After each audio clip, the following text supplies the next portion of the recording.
Hello, everybody, and welcome into episode number 3 of Undercity. I am not your host this evening. I'm just a voice portraying the role of the Doctor in tonight's experience. Your host would be the one and only Hale. Hale is sitting in the bottom center, as you can see. And, well, I mean, Hale, I'm just going to give it to you. I'm going to let you run this while I set up our entropy bar. Okay. Good evening, lovely audience. As said, I'm Hale. I'm the storyteller for this game. This game is called Undercity, a tabletop role-playing game that has been hacked about with the Aberrant system into a setting that I have made from many ideas mashed inside my skull. These lovely, lovely people, and Sloth, are going to be and me continuing our story. Yeah, no, sorry. And while they're lovely people, they might get up to some naughty shenanigans this evening. So if there are things that happen during the game that you find yourself triggered over, or you find a little bit upsetting, just maybe step away for a little bit, go and get a drink, and then come back and join us a little bit later on. So, without further ado, Before we dive in, there is something worth noting for anybody that is watching today. I will make a command for this. It is a script entropy bar. We will be introducing a mechanic today so that people feel, if they are so inclined, as to flip our script because we are portraying the roles of individuals in an intricate narrative. Our story follows the 5 of us as a core lot of fresh survivors in the Undercity. It is a narrative that is greater than we are aware of. Right now, it's looming to be a bit of a murder mystery, and there are many other roles that are being portrayed in our story. If you wish to see some of those stories come to light and impact our own with those other roles, you can do so by script entropy. Every $50, and every $50 thereafter, will bring about new figures into our story. They will intertwine and weave in ways that I'm sure not even I, nor the storyteller will know, but he's got to be quick on his feet for this very reason. So, you want things to get a little complicated, a little heavy? Make the script entropy bar fill. Make that happen, and I'm sure it'll get weird for sure. Now, back to you, Hale. okay. Let's have a conversation about what happened in the previous session.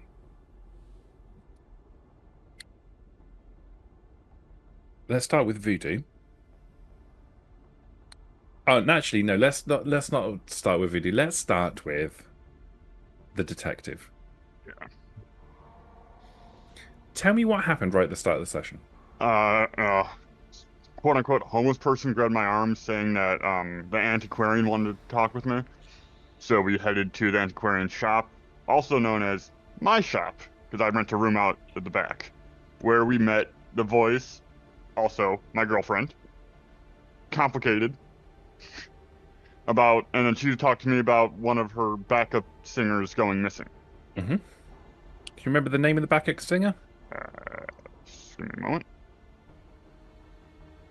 There it is. Have it. Sally. Sally, correct. Missing from the Jupiter room a couple days ago. From the back, last seen floor 6. Okay, I'm going to go to Voodoo now. Or more specifically, I'm going to go to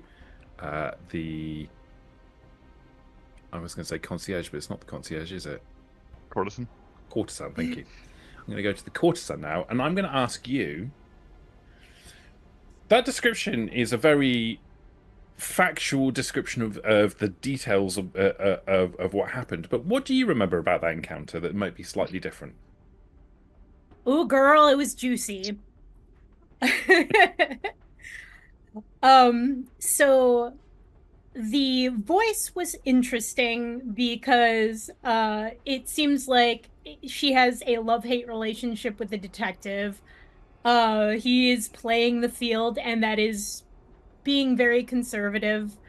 We also found out that the detective really likes the sauce. And he shot a hole into his own office, scaring the bejesus out of literally everyone. Okay, good. So after that encounter,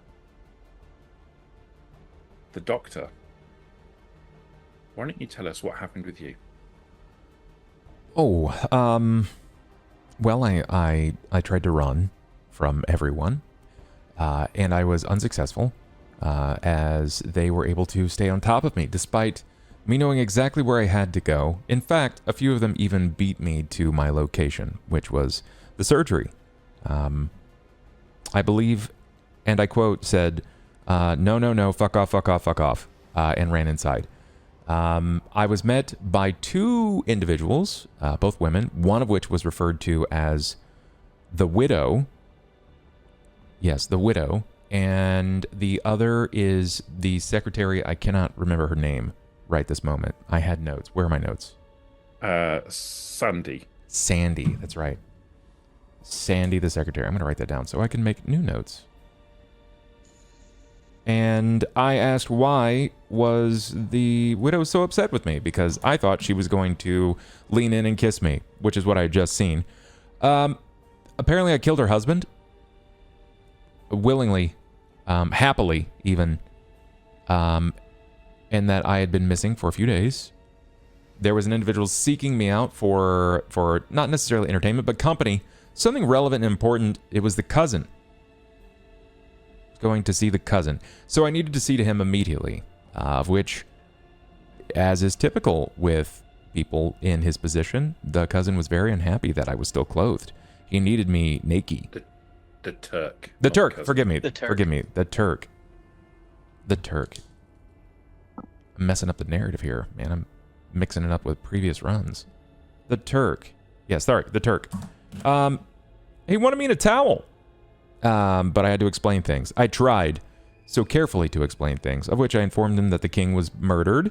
I was found with the body. There was a gun. He said that wasn't my modus operandi. And I agreed that wasn't very me.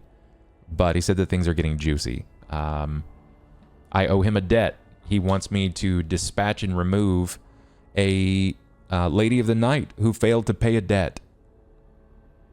And that we would be even after that. And if I can't, he'll find another job until my usefulness runs out, in which he will find someone to expunge me as a debt paid. Okay. Transporter. Tell me about, while that was all happening, what you were doing. I went to go see my contact, the sommelier. Mhm. And I got, in fashion, what I deserved, in the form of information. And I found out that I had done a couple odd jobs, and then the last job that I did, I got through someone else for the king. I had taken his crown directly from his head. He gave it to me, and I transported it to the room that we found ourselves awake in. How did you learn all of this? Through a very strange cup of wine that shot back memories into my brain. And yeah, that was odd. So I ate some rather okay, mediocre, good enough food, left, and spent the entire walk back trying to figure out what the fuck that means. Okay. Priest. As that was concluding, and as the doctor's meeting was concluding, we learned a little bit about how you obtain information while you were in the bath.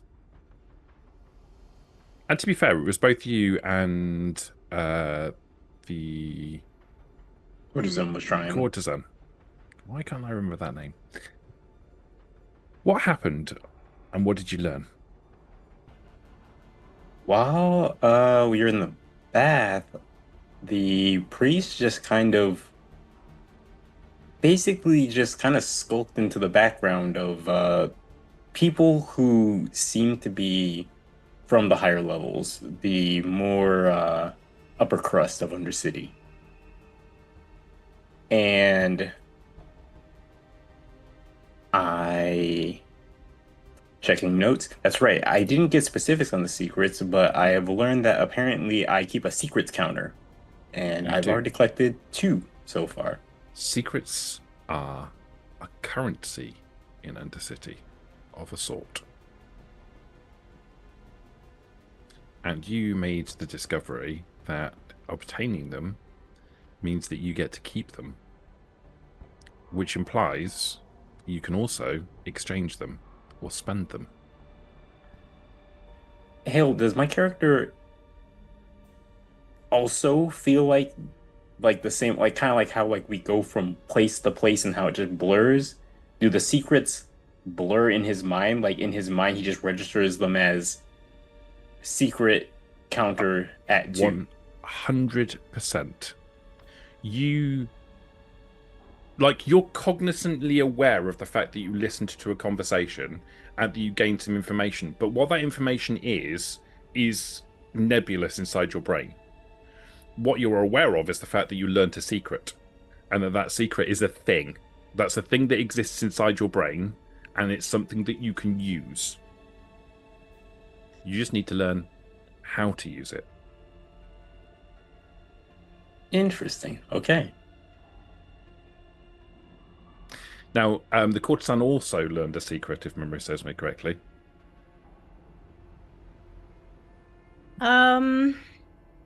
Negative. I Oh, you botched the tried to. roll. Yeah. Okay, all right, fair enough. Fair enough. Good. Is there anything else that anyone wants to add that we haven't already covered that happened in the session? Good. Bub isn't supposed to kill somebody. He's supposed to kill somebody's family member.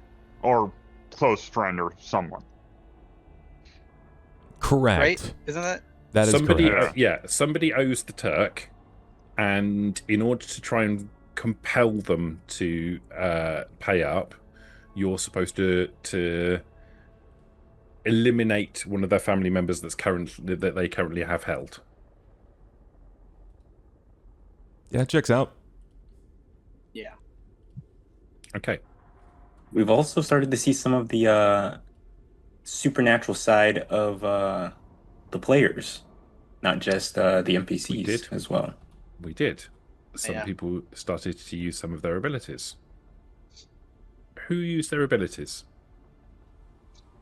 The priest. Yeah. The priest definitely used his ability. Yes. Speed reading. Speed No, reading. command. And command. Absolutely. The speed reading was weird, but yes, he straight up the hypnotized domination. someone. Yeah. The transporter mentioned that he can see 360 all the time. Yeah. That's true. Well, it's actually not all the time. You can I opt to turn it on. misread my ability. I can option to turn it on. That would suck. Yeah. That would suck so Yeah. bad. Could you imagine? No, Yeah, you know what? Yeah. Just not. I think you Yeah, get used yeah. to it. Nah. You'd probably, I don't know. Be so dizzy. It would be awful. Being intimate with a would. partner and you're like, I don't want to see Your- my own your ass clap. equilibrium This would is be- awful. Your equilibrium would be absolutely fucked. I think you get used to it relatively quick. It's like when you put those yellow glasses on and everything's really yellow to start with, and then your eyes adjust to it and it's perfectly normal, and then you take them off and everything looks weird. I think your brain would adapt to it. It's like having the mirror edge glasses Yeah. on constantly. Okay, cool beans. And then we met up at our residence, You did, in where we ended. and that is where we're going to pick up this evening. Our camera will come up. A line of light, apparently in the distance, approaches quickly, and a screen fills up with light and colour and sound as the camera comes up from behind the broken refrigerator, looking out over the room. How are you all arrayed in the room at the moment? I'm in my hammock. The courtesan is currently pacing because a lot of heavy stuff was regarding the Turk was just dropped, and she has some concerns. I'm probably on my bed/hammock, whichever one I have. If I remember correct, there's 2 beds, 3 hammocks, or something like that. There is 2 beds and 3 hammocks. Yeah. I don't know. There's a good chance that I've probably just kind of sat up against the wall, minding his own. We're still so fresh into this experience. I don't necessarily think that just because he's been forced to trust them, it doesn't necessarily mean that he trusts them. Absolutely. So it's probably pertinent to note that you've had your first night's sleep in Undercity. And the experience was, for the most part, restful and without interference. There are sounds constantly in Undercity, but it's a low burbling sound. You can hear voices, footsteps, the sound of machinery, but it's a low, almost constant drone. And when you first settle down to sleep, you think, I'm not sure I'm going to be able to sleep with all this sound, but the monotonous nature of it lulls you into sleep. At one point in the night, something loud happens, a scream outside some distance away, which wakes you all up, and then disappears. And after a few moments, you drift back to sleep again. And then you wake up. And you all kind of wake up within minutes of each other.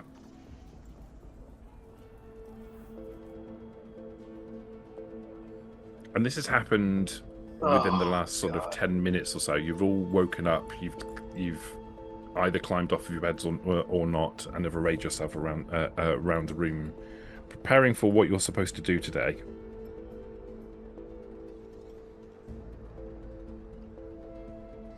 Okay, so you have a Turk problem. And you, and she's pointing at the detective, have a investigation. Look for someone who look for Sally who went missing. I was going to say a multifaceted problem, but yes, that is the most prevalent issue. Okay. And I have Doc, a problem, I guess. Doc, did the Turk tell you who you're supposed to take out, or like? No, he said he's got someone. He didn't give me a name. He just said that it was one of the courtesan's girls. They took out a job to remove someone that was a problem. They didn't pay their bill, and now as a means to coax them into figuring out how to pay the bill, now I'm supposed to kill one of her friends or family. I don't know. Does anybody else find it odd that the detective is looking for a missing girl and the Turk has kidnapped a girl? Anybody else find that odd? I mean, I don't necessarily know if it's a girl. The girl is the one that's who fair. owes the money. Then he kidnapped somebody else. Does still seem convenient that you just got a missing persons case and the Turk has a person he just made missing. Yeah. There's a non-starter that they're connected. Like, it's. I think anybody can take that or like guess that, but who knows? Look, I don't really want to be doing this. If I can find a way to get out of it, I will. If I can find a way to get somebody else to do this, I will. I don't want blood on my hands. No more than is already there. well, I don't think I'm somebody... also waiting for a job. And I don't think somebody deserves to die because they can't pay an individual. I don't think it's a matter of they don't want to pay them. I think they're stuck. That's how a lot of these situations occur with like mobsters in movies, right? Yeah, I was gonna ask how much of the like how broke down did you like tell us how the meeting with the Turk go? Did you like say like pretty much divulge everything that the Turk happened in there? More or less, Like yeah. the vibe and all that? And he was deathly serious that if the next time I saw him, I wasn't wearing a towel in his personal company, I would become another mark on the stained marble. Yeah. I'm too useful to him right now. Or at least, this body is too useful to him right now. The moment that I lose my utility is the moment that he expunges me. I'm not going to go out that easy, though. Or at least attempts. Yeah. I don't like the Turk. I don't like what he stands for. I don't particularly enjoy his role. And if this were a mobster book or movie that is being written for us, then, well, there's got to be someone that stands against him, right? Surely. Surely. Business needs competition. Not that I'm calling you, not that I'm calling you friend or anything, but for sake of numbers, I will try my best if the Turk comes after you to defend you, if only for the numbers advantage. So. You have my gratitude, but let's not get it twisted. We just met. You don't know anything about me, and I don't really know anything about you. Yeah. Well, Doctor, you say you don't want to kill someone, which is, I suppose, good on your moral compass. But how do you want to handle the problem then? Well, I guess I gotta wait. I have to wait until the Turk calls. And while I don't want to kill anybody, I'm not exactly a local Robin Hood. I don't foresee myself going to pay somebody else's debts off. Not that I have a wild amount of expendable income as is. Not that I really understand how that works anyway. Listen, like I'm not expecting you to put your neck out for somebody who's a stranger, but I would really prefer that neither person in this situation is maimed or otherwise killed. Then I think you gotta go talk to your girl. Because she owes a debt that is expected to be paid, and if she pays it off, probably in the next night or two, then nobody has to die. I will unfortunately have yet another debt that I will have to solve for the Turk, which will likely lead to someone else dying. But yeah. I think I'm gonna take the transporter's advice and talk to the sommelier. I don't want to walk into this blind, and this what if it was my not mine, but my fault that she had to talk to this guy and make a deal. Like, that's really heavy, man. I'm gonna be honest with you. I don't know what will come if you do talk to them. It's not so much of a. It wasn't so much of a direct like. This is the information that you need. It is very clearly you get what you deserve.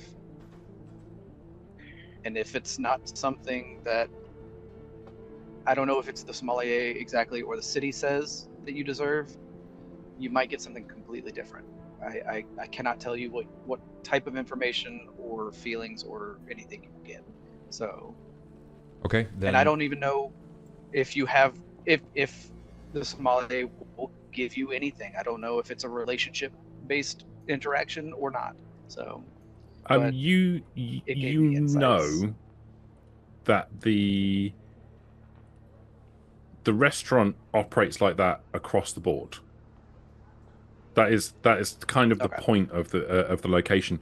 Your relationship with him is slightly different. Your relationship with him, he acts as a hub for jobs for you, but the restaurant itself acts as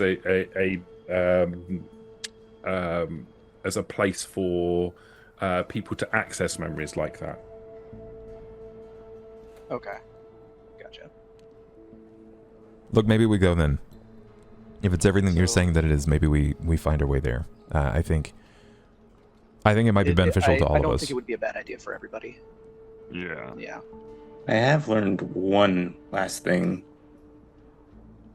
I eavesdropped on some of the upper crust that were in the baths. Much like how when we walk around, it all glaze over my head. The only thing I know is that I've collected 2 secrets.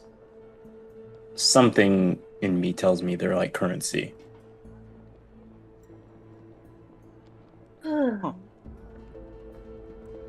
I don't know if that's a me thing or if all of us need to be looking out for secrets, or if each of our stories has a thing that we collect to trade in. It specifies the number. I assume I'm trading it like money.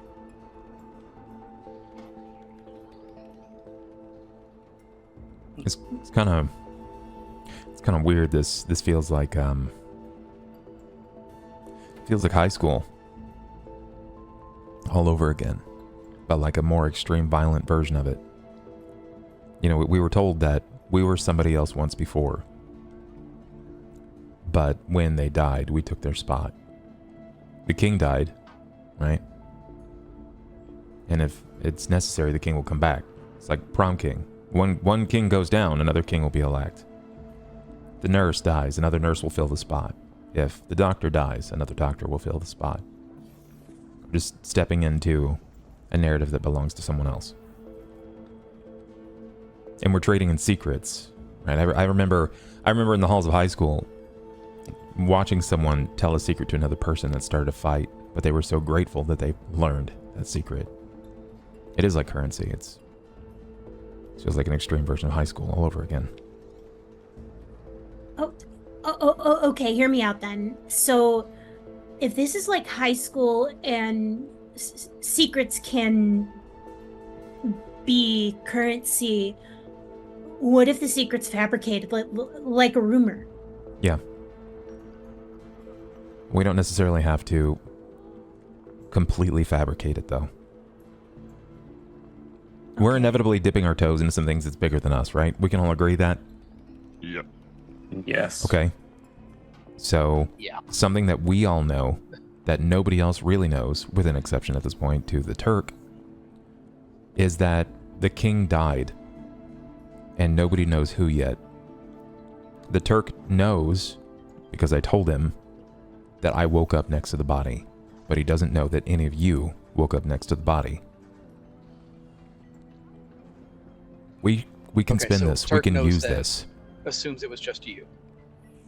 Right now, yeah. Until otherwise stated. Okay. Okay. Well, that works in at least 3 of our favors. I think if we want to see a correlation between the courtesan's girl and the missing girl, we need to establish if there's a link. And it might be beneficial to split up and hit that quickly. See what you can find out about the missing girl. And courtesan, figure out about this lady that works in the borough. As you say that, something catches your eye from the doorway. A piece of paper, an envelope, slides underneath the door, across about a third of the way across the room, and wedges in up against the edge of a rug.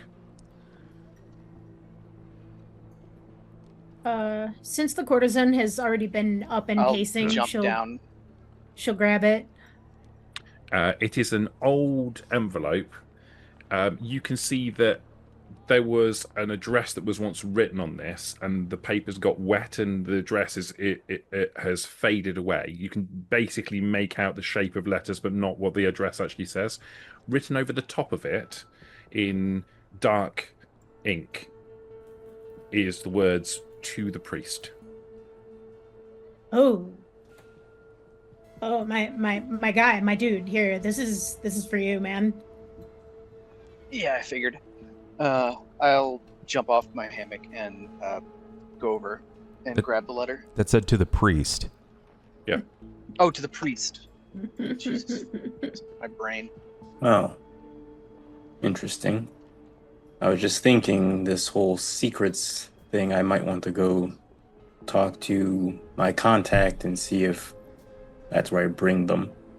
And he'll take the envelope from the courtesan and he'll just examine like the actual, like, not like unseal it, but examine the actual envelope itself. It's just an old envelope that says "To the priest" on it. It's been previously used and got wet. It's not sealed. It's the fold is tucked in. Slightly yellowed. Kind of slightly warped where water's got on it previously. I'll untuck it and see what's inside. It feels like it's just a letter in there. Doesn't feel like there's any like items or anything in there. Just a piece of paper inside. A neatly folded page of pristine notepad paper that has obviously been torn out of one of those spiral-bound notepads. And in rather fancy-looking lettering, obviously written with a fountain pen, there is a note. My dear boy, it's been several nights since I last saw you. I think it's about time we had a chat. Come to the picture house. Signed, The Gentleman, written in a very... The signature is very kind of stylized. Like a flourish. Very flourished, yeah.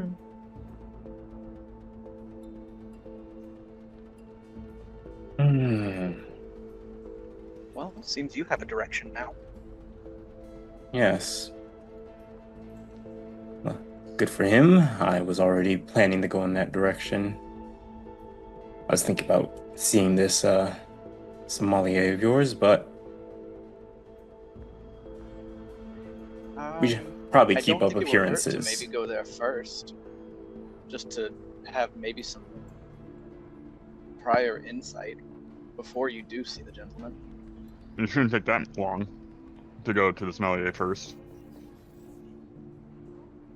Does it? Do I think it would be better for them if I go with them? I don't know, do you? Like, if I were to have my appearance like there, like with them, would it? So your business dealings with the sommelier are separate from his regular business dealings. Yeah. And he tends to keep that relatively secretive. You don't think that would make any difference to their interactions? Okay. I think I would go, but I wouldn't go in. If depending on who or how we decide to split, if everybody wants to go, or if people want to split off, I think I would. I will go. But I will keep a lookout outside while you all enjoy a meal. Okay. So,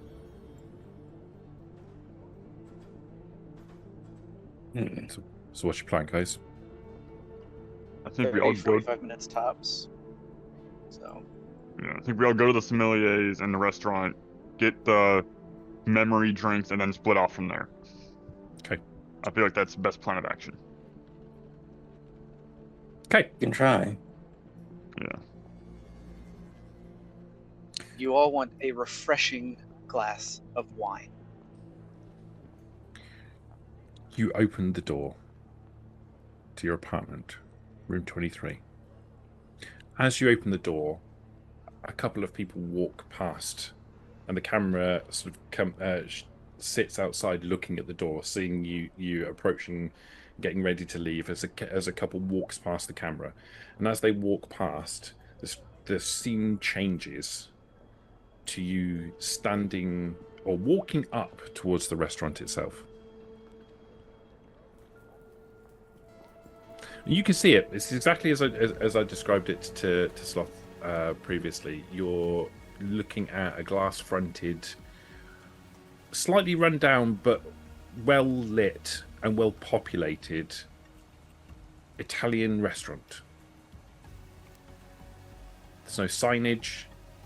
There are some tables that are set up outside with just 2 chairs. There's four tables that are set up outside with 2 chairs next to each of them. But inside the tables are slightly larger, round, equipped for seating 4 to 6 people. And the place is full, or near to full. There's a lot of people inside, and you can hear as the door opens, a little bell rings, and you can hear the sound of laughter and people enjoying themselves. The smells coming from the place, lots of kind of meaty, umami sort of flavors hit your nose. Well, It's a far cry from the streets. we should probably hand her in. Yep. Okay. You step inside, and the sommelier approaches you from behind the counter.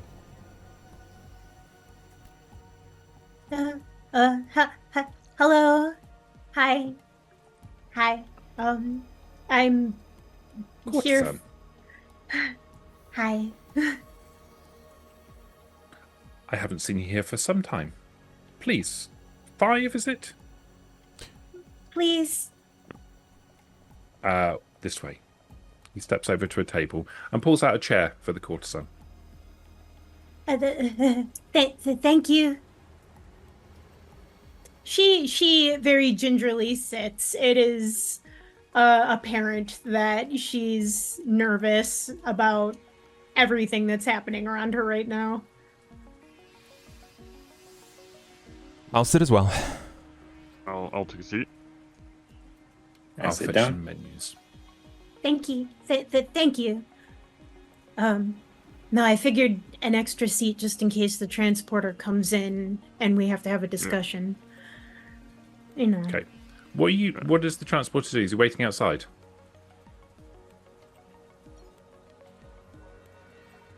Yeah, he's gonna be waiting outside. He's gonna find a good angle on the entrance to the restaurant and the rest of the street, just in case. Okay. Yeah, no problem. You find a place propped up against the balcony overlooking the steep descent to the levels below. That gives you a good view from both directions approaching the restaurant and through the window of the restaurant itself. The sommelier returns and places down a set of menus on the table. Thank you. Would you say this is like a fine dining establishment? Kind of. It feels a little bit like that. The clientele in here are...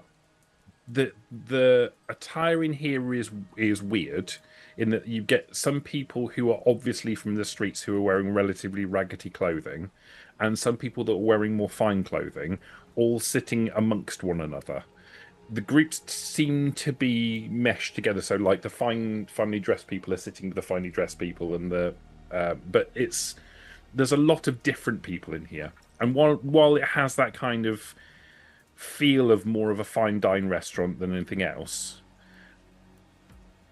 it's a bit odd because the clientele is a little odd in comparison to what you'd expect in a normal fine dining restaurant.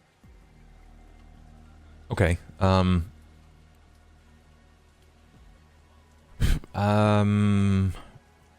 ask him. I just ask if he knows what I normally get. Do you have a beat on what I would normally order? Yes, Doctor. Not a problem. Thank you. Time to settle into the shoes of this person. I know that I've been here before, but sir, I haven't been here before. He cocks his head to And the side slightly. uh, You come here with clients all the time. I see. Have you been in your position long? He smiles and nods. I think that's what I'm getting at, sir. I have not. He has a look of confusion.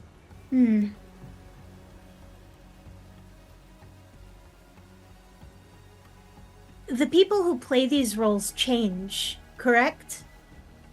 Every so often. What do you mean roles? Oh. You as the sommelier, was there a sommelier before you? Again, he looks confused. She's just having a moment, which is why we're in company. She needed... Just bear with her in these moments. If she has a normal, you see her having something light, because I'm still working on a prescription, that would be beneficial. I'll bring what you normally have. Thank you. I'm sorry. He places his hand on your shoulder. It's not a problem. Just relax. Everything will be fine.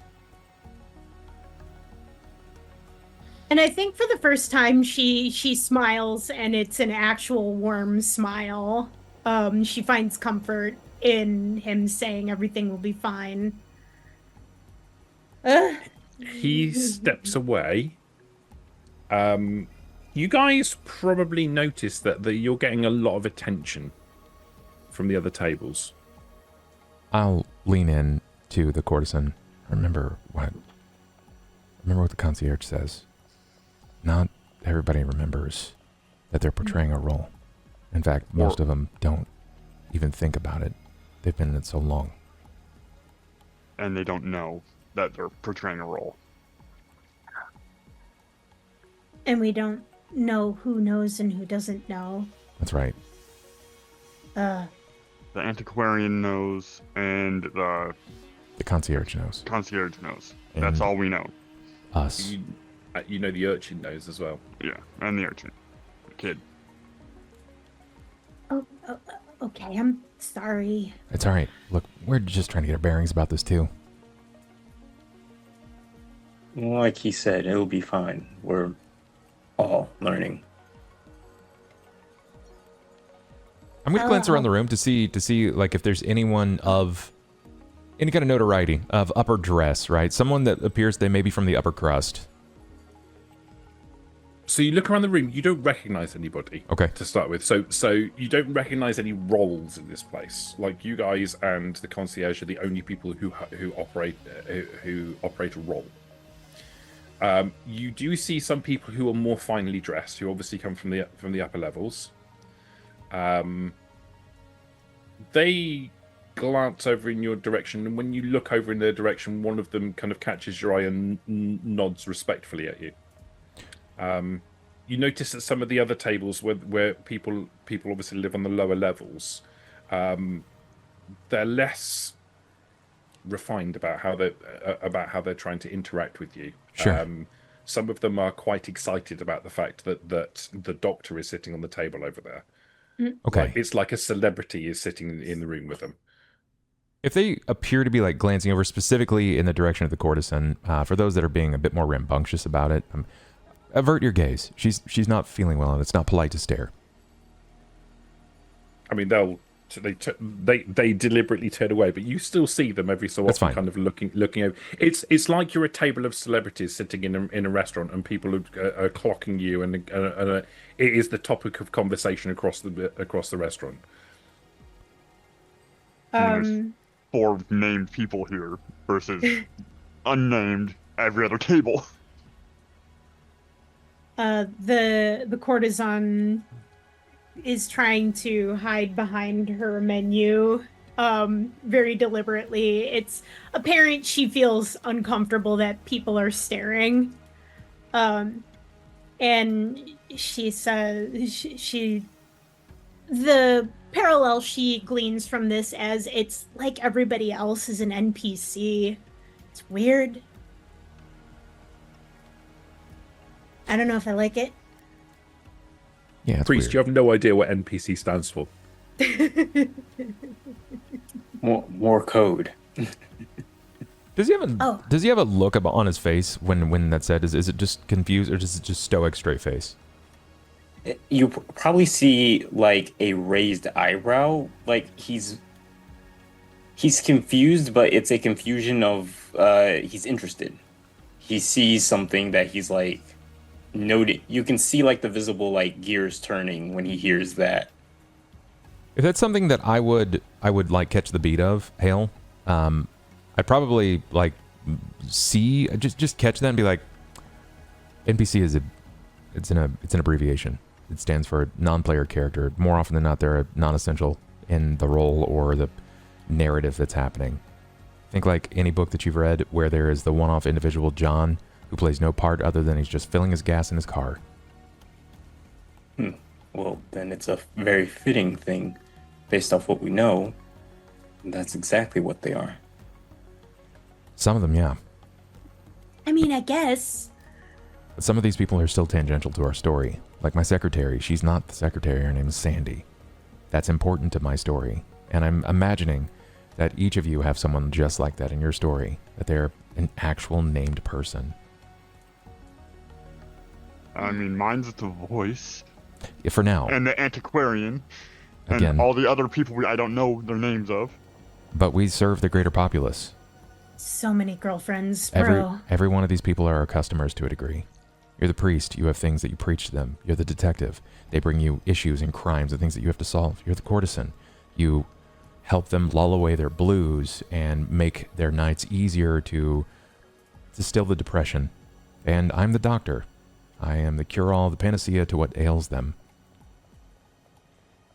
There's a very obvious reason as to why they're staring. We're figures in their life, not the other way around.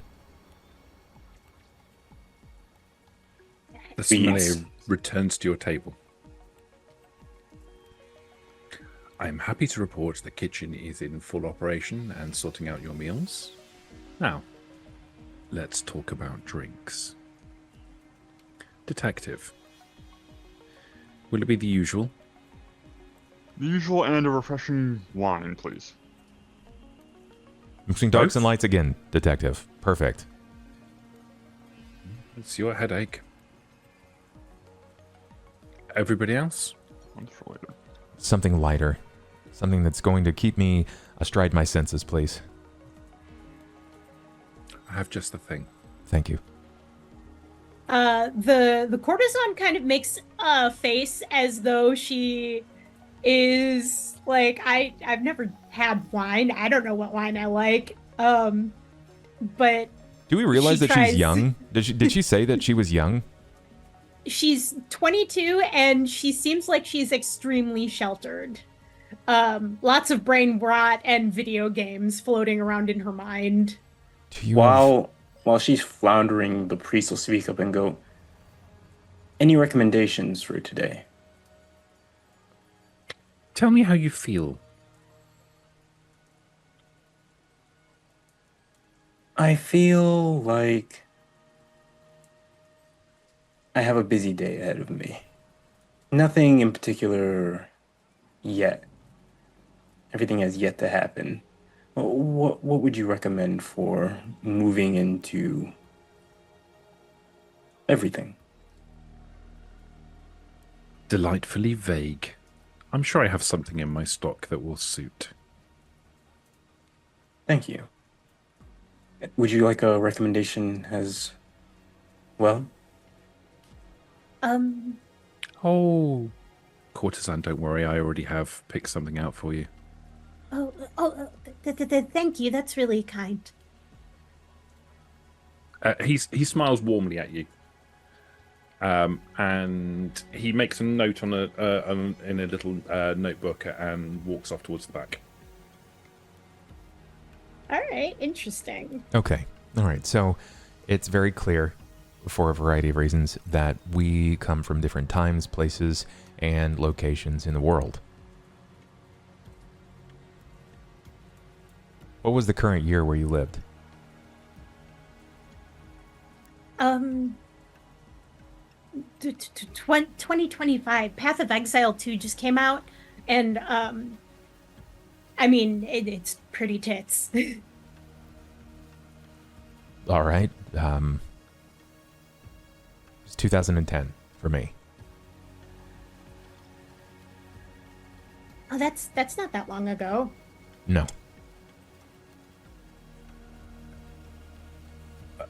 I think mine will be Lad Detective. Yeah. Around 2018 for me. Okay. So roughly in the same wheelhouse. Yeah. Great. That's ideal. You guys have some more contiguous knowledge that I don't have, but that's fine. That's fine. Priest? We were getting towards the end of 1917. Whoa. 100-year You difference. all are about 100 years ahead. That's so cool. If you say so. Do we want to place bets on when the transporter was? I mean, That explains so many things. Every time she opens her mouth, you are absolutely befuddled. I can read it on your face clear as day. By the way that you compose yourself, you're very stiff-backed, very military, trying to understand the way that we talk. I don't know. You're intelligence, right? Yes, I was doing work, gathering information. My task was to move behind enemy lines. I suppose I was expendable. Oh, that's not so cool anymore. I'm so sorry. It's fine. I volunteered to see the world and get away from where I currently was. It's like some Jason Bourne shit. Hey, I know that reference. You get the slight head tilt as he's like, It's all right. It's something that's a bit more biteable for them. Something they can consume. The transporter? Hard to say. I wouldn't put him too far off from you. You all understand each other's references. Somewhere Maybe between he's... somewhere between the 70s and your time. He's kind of hard to read. He doesn't really react when I word vomit. He seems to understand, though.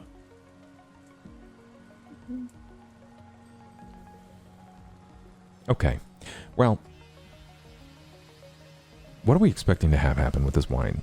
He said that he had, what, clairvoyance, a spot of open memory. He Jumped back to the past and remembered, was physically there or something. I can't pretend like, one, it sounds ridiculous. It sounds absurd, but there has been no shortage of the ridiculous and the absurd thus far. So I don't think I really understood what he was describing either. So it might be better experienced, I suppose. One can hope. Mm. As you finish talking, the concierge walks back to your table holding a tray, and there's a woman wearing a waiter's uniform following in his wake with a larger tray with steaming bowls on it. She lowers it and places a series of Italian-inspired dishes in front of you. It's lots of pastas, lots of meats, some creamy sauces. It all looks relatively mediocre and average. It looks fine. It doesn't look amazing. It just looks fine, simple bowls of food. Mm-hmm. The sommelier places a series of glasses down in front of each of you. The detective, he places a large glass, like a heavy tumbler that is filled about halfway up with scotch and one very large ice cube. Along with it, he places a large wine glass filled with a deep, dark red, almost opaque red wine. In front of the doctor, he places another large wine glass, but this contains a white wine, an amber-coloured. It's almost golden. The priest, there is a smaller wine glass that contains a similar dark red wine that as he places it on the table, it almost feels like it's more viscous than the wine that's been put in front of the detective. In front of the say concierge again. Keep doing this. The courtesan. In front of the courtesan, he places a flute containing champagne, or what looks like sparkling white wine.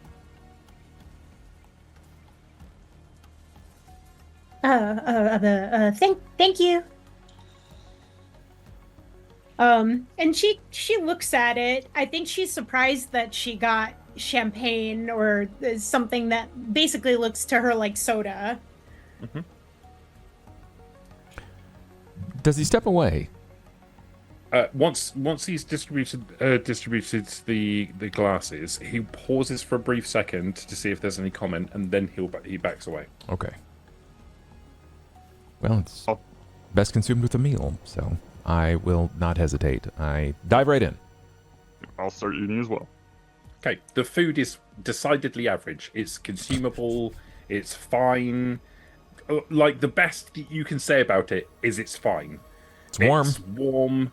It has a taste, but there's nothing outstanding about it.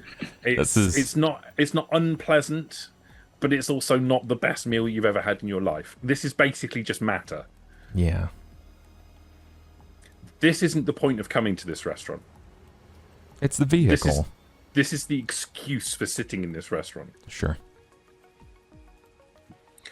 But as you're eating, the more you eat, the more you're thinking to yourself, that glass of wine's looking pretty good. The courtesan picks up her flute and her hand is shaking. She looks like very nervous, and she cautiously takes a sip. As soon as you bring it close to your face, there's a scent that comes off of it, and the scent is of a warm summer's day. That smell that you get in the air when you're walking through the fields after it's been raining and now it's a lovely warm summer's day. That kind of like that very alive feeling that you get. You can also smell fruit coming off of it. It's like you've been hit in the face with a large amount of fruit all at the same time. It's an amazing, potent experience. As soon as you take a sip of it, everything changes. Your vision instantly goes dark for a second. Everything else ceases to exist around you. All of the sound disappears. You hear the doctor. He's about to say something. You hear him take a breath, and you hear the first syllables of his words fall out of his mouth, and then they're washed away. And you see a series of things immediately sort of smash into your vision at the same time. One of the things that you see is the most important thing that happened to you on your last day. Yes, on the last day before you woke up in Undercity. Okay. The second thing that you see, and the third and fourth and fifth, are a series of, there's lots of images, but there are three or four that kind of spring more to the front, and these are memories of your body from Undercity. These are memories of times where you have sat with clients. But these aren't horrific memories. These aren't memories of you doing things that you're not prepared to do. These are memories of times where you have spent time with a client who was nervous or had difficulties in their life, and because of the experience they had with you, the sweetness of the experience they had with you, their lives were irrevocably changed for the better. You see the look of joy in the eyes of the people that you're interacting with. And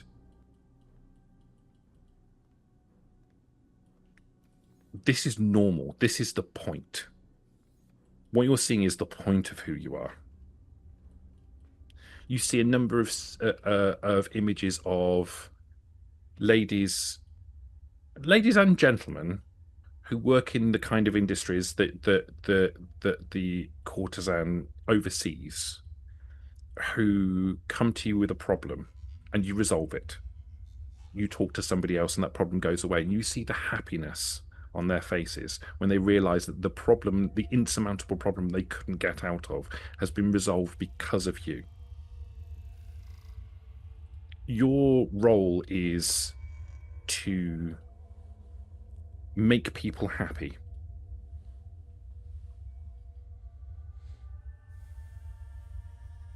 And just as soon as that realization comes to you, the images are gone. The memories stay with you, but the images are gone, and you are back in the restaurant again. It's almost like you smash back into the restaurant again in an instant, and you hear the second syllable that the doctor was saying come out of his mouth. It all happened instantaneously. Your glass is empty. And you've got a beautiful, delightful aftertaste.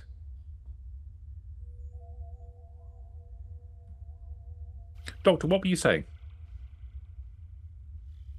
I don't remember. I was taken by the story, Hale. I don't remember. Okay. Okay. In that case, the doctor says something like, don't think much of the pasta. Or something along those lines. Don't think much of the pasta. The courtesan's face goes blank for a second, kind of like somebody who has one of those seizures where they're just staring off into the distance. Ah, the Nick Nolte stare. Yeah, that's fucked up. The Nick Nolte stare. She just stops for a moment, and there is this blank look, and it's just for an instant, and I think when she gets slammed back into what's happening at the table, she lets out this sharp inhale, and she almost looks shell-shocked. You forget to breathe there? I understand what the transporter meant. I saw things from this existence happening. I understand what I'm supposed to do in my role. And then I saw, and her eyes start to get glassy, like she's going to cry. Glance across the glasses at each of them, like, what in the Jim Jones is happening here? Is feeling very Jonestown at all? Bit? Do you feel better about this? I mean, I do, but my I had a fight with someone. A bad fight. Before I came here. I did something. It was like being underwater. I could hear bits and pieces. How could you do this to me? Why would you make this decision without me? And someone was helping me pack. I was leaving to go somewhere. Well, okay, bottoms up, and I will dive into the drink. I have to see if the super juice is juicing. You bring the glass close to your mouth, and you take a sip. And as you do, you get the scent, the bouquet from the wine. It's filled with fruits. There's a tropical aspect to this. Maybe pineapple, maybe papaya, something like that. That scent is coming off of the wine itself. There's an acidity to it as well. It's a sharp wine, but not an unpleasantly sharp wine. As soon as you taste it, as soon as the liquid passes across your lips, a similar thing happens to you. The room disappears. It just vanishes, and you're assaulted by a series of images that flash into you across your eyes. The first one is the most important thing that occurred on your last day before waking up in Undercity. And then a series of images that are mostly associated with pain and discomfort. You see, in rapid succession, patience and blood and agony and discomfort. You see people in lots of various different states where they've been involved in an industrial accident, fallen from one of the levels, contracted some kind of unpleasant ailment, and you are working tirelessly, sweat pouring from your brow. Your clothes are covered in various fluids, working with blue rubber gloves on to help these people. The overwhelming sense that you get from it is one of hope. These people are hoping, they're putting their trust in you. And in the main, that is paying off. However, in the background of all of these encounters, there is a darkness. And the darkness isn't just about the fact that some of these people don't survive their encounter. The darkness is also from yourself. Some of these people who you're saving, you have a feeling like it wouldn't take much. All I'd have to do, just a little nick here. Every one of them that you're healing, you're considering whether you could end this person's life. But I don't. You don't see any memories of it.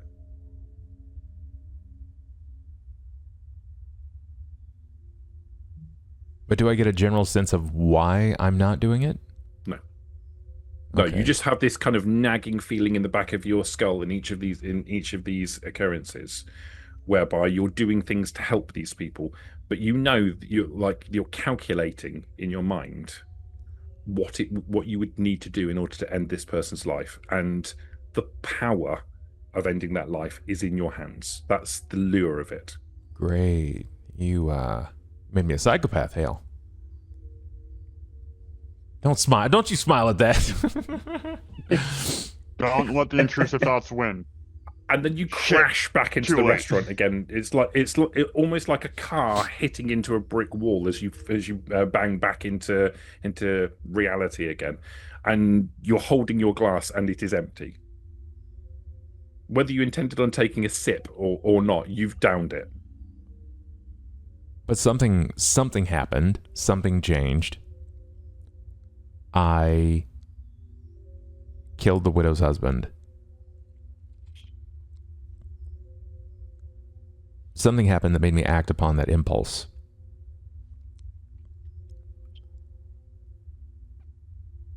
Hey, whoa. Should you be saying that out loud, though? I'm still in... listen, I'm not using a direct change in the way my voice is, but I'm speculating above board. He's thinking. This is what's going through his mind as he's sitting at the table. Sorry. I snuck a bite to eat. I will glance at the others. And now I have this nagging interest at figuring out why I killed this man. It's got to be more than like a prey drive. Yeah, it didn't feel like that. It didn't feel like a prey thing. It felt like a power thing. Yeah. Yes. Okay. I dab my mouth. But the important thing is, like, the sense that you got from the people. Yeah, it's hope. Is hope. It's hope. Who was the man I killed? He doesn't have a name. There's no title. Nope. I need to uncover some news about that man. I might have to see the widow. Okay, I looked at the others and I dab my face and throw it on the napkin. You may want to just go in. Just do it. I'll drink mine then. When you say you drink yours, which one are you drinking? Good old Detective wine. 40 hands. He's hitting both. What up? Okay. The wine first. Okay. So you grab the wine and you bring it to your mouth, and you have your bouquet is different. It's deeper and it's more powerful. You can smell the there's fruitiness, but these are more dark berry fruits. Blackberries and blackcurrants. You get that kind of sensation from it. But it's potent as well, and when you taste it, you can taste the potency of the alcohol. As the liquid passes over to your lips, you have the same experience. Everything in the room goes black, and you're assaulted by a series of memories. The first one being, as has already been demonstrated, the most important thing that happened to you the day before you came to Undercity. And then a series of what can only be described as pornographic images flash into your mind. From your perspective, there are a series of women and men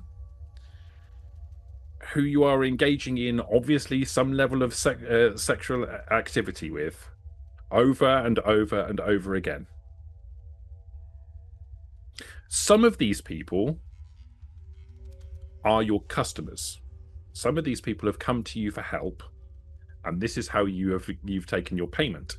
Some of these people are people that you have regular contact with. One of the memories, you get the voice. Any other named people in the memories? Not in the memories that you're seeing, but you wouldn't be massively surprised if that's the case. Yeah. So I'm just gonna jot down more people I know. Continue to write down named people. The overwhelming feeling that you get, if you could boil all of this down to one word, and ignoring the sexual aspect to this, it's connectivity. You are connected. You know a lot of people in the city. And you can use the word know in many different ways. and then you flash back into reality again.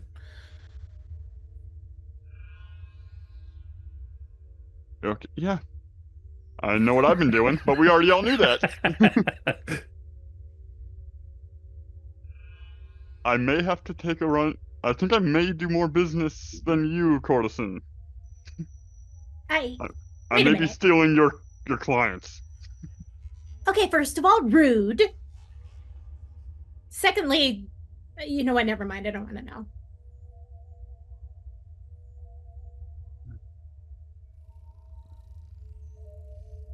Okay, well, is that other drink you have there going to do anything? She leans over to smell it and immediately gags. It's scotch. I think it's just scotch. I'll see if it has any side effects. I'll take a sip of that. It tastes like very strong scotch. I mean, with how much he's been drinking, I don't think it'll do much for him. That's just scotch. It smells like acetone. I did not like that. When you taste it, it tastes like home. You don't get the flashes and images that come with it, but it tastes like home. This is where you live. This is like the feeling when you walk back into your house after being away for a long time. You get that sensation from the scotch. Oh no. Oh, that's bad. You want some? Get away from me. When you smell it, it smells like acetone. Oh, God. Oh, how can you drink that? Simple, like this. Take another sip. Not today, Satan.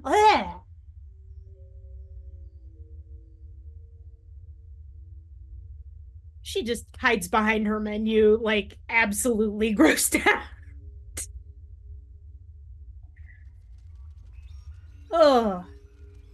What? Okay, that's technically 4 out of 5. And she makes eyes with the priest. You ready? You taste it. This will be my first time ever having something like this. Don't they have stuff like that in churches, though? Well, I mean, technically, I guess you're a priest here. That doesn't mean you were ever a priest there, so... I was not a priest beforehand. He was a spy. We've been over this. Hey, I don't know what his civvy was like, and neither do you. Sir. Fair. I wasn't affording anything nice to drink. And he'll bring up the viscous red wine, and he'll smell it first. It smells potent. It doesn't have the bouquet that the other wines have got. It just smells like potency and I suppose vitality is probably the best word to describe it. Ooh. Those are words to describe a drink. This is starting to feel more and more like the last drink I got here. Yeah, he will very slowly, just like, he doesn't realize what the others have gone through, so he tries to sip it because he's like, I've never had wine before. What's this like? Okay, the taste of it is wine. It's definitely wine, but it's a more viscous wine. And as it enters your lips, it feels familiar, but you're not quite sure why. If you've never drank wine before, but it feels very familiar to you, or maybe it's to your body, and you have the same experience. That everything goes black. You have the last, most important memory of the last day before you entered Undercity, and then a series of images of rooms where you're sitting with an individual person. Some of these people are obviously very badly ill. Some of these people are obviously worried. Some of these people are speaking to you because they think they should. And you're listening. You're never saying anything in any of these memories. You're listening to them. What you get from this is a sensation that you are strength to them. You are the rock upon which they lean. But in the background, while you're listening to the confessions of those around you, you're also taking advantage and stealing their secrets. Be that of those who feel guilty and have something that they wish to get off their chest. Be that from those who are doing it because they feel they ought to, because that's part of the organization they belong to, or the feeling that they have about how to conduct themselves. Be that from the dying. You're gathering secrets, but at the same time making them all feel a little bit better about themselves. Even as they're dying, those that are dying, lying on their deathbed, and you will get at least one or two of these visions where people are literally passing away while you're sat next to them and you're holding their hand and they're whispering their final secrets to you. And then you crash back into the restaurant again, and the glass is empty. And the feeling inside your mouth, it's like it's not an entirely pleasant experience. The sensation in your mouth, like the wine has coated the inside of your mouth and it's kind of cloying. It's not a great experience.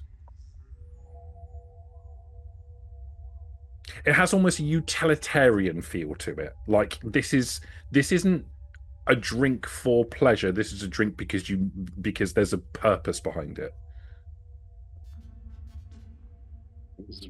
Is the drink supposed to stick to your mouth like this?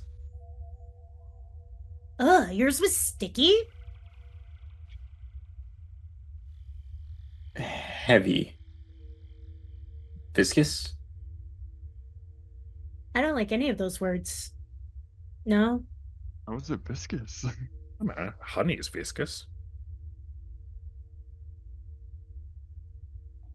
Oh. But did I taste honey, Hale? No, you did not taste honey.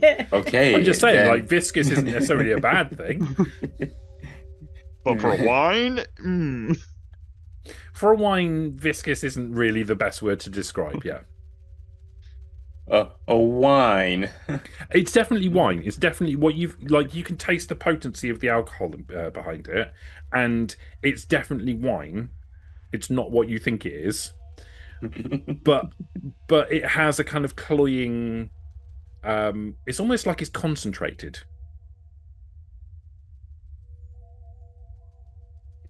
Man just somehow gave me the essence of wine.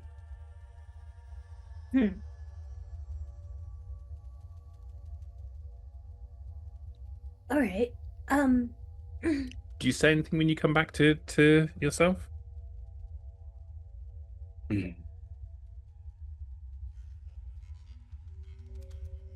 That's a memory I could have forgot. At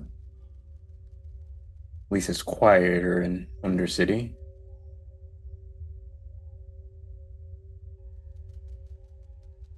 I mean, either that or there's like a slow period happening.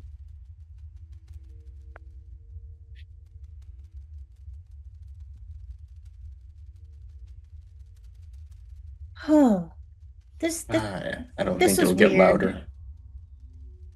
This whole experience was really weird.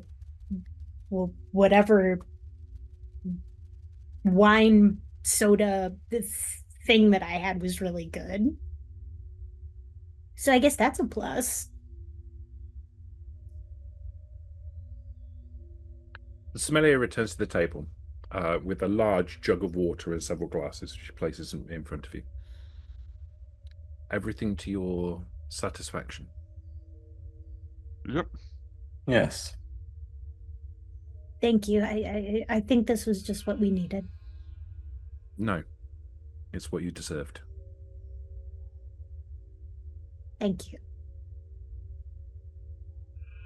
And she, she pours herself some water and anybody else who wants to Priest, you're kind cleanse of the palate. yeah, you're kind of desperate to get this. Like, it's all inside your mouth, and you can't taste anything but that. He is it that kind of like viscous feel where it's like even though I am drinking water, like it's still like I can still slightly like feel it like Yeah, like it takes several big old gulps in order to try and kind of get the worst of it away, but it's still like between your teeth and like in the little crevices and stuff, and you know it's going to be a while before this goes away. Bogus. What I'm imagining you describing as far as viscous wine goes is the wine flavor, which might not be terrible, but it has the same viscosity as like a cough syrup suspension. Yeah, Oh, maybe Yeah. not quite as viscous as that, but it's got that kind of like it's a much thicker kind of substance. I'm so upset. That's upsetting. I'm so sorry. apparently that's what I deserve. Oh, please have more water. So does anyone else feel like they have best to put it, a goal? I I feel like I have a better idea as to what I'm supposed to do if that's what you mean, or what I had been doing, or what. I know who I've been doing. Uh, I I didn't want to know that. Wait, how are? Oh no, we already went over this. I don't want to know. I don't Yep. want to know. Bleh, bleh. A lot. No. Congratulations, and also no. Right. Well, we should probably move on to the next operation, right?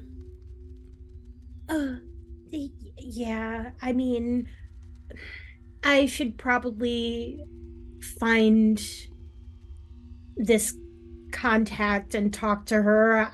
She might not want to slap the shit out of me. We'll see. And when she curses, she throws her hands up to her mouth and she's like, oh, I'm so sorry. You know, I think decency is out the window at the moment. I think you're okay.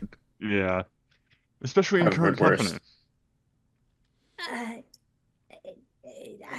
It has less to do with decency, and her eyes get kind of distant, and she said, Mom doesn't like it when I swear.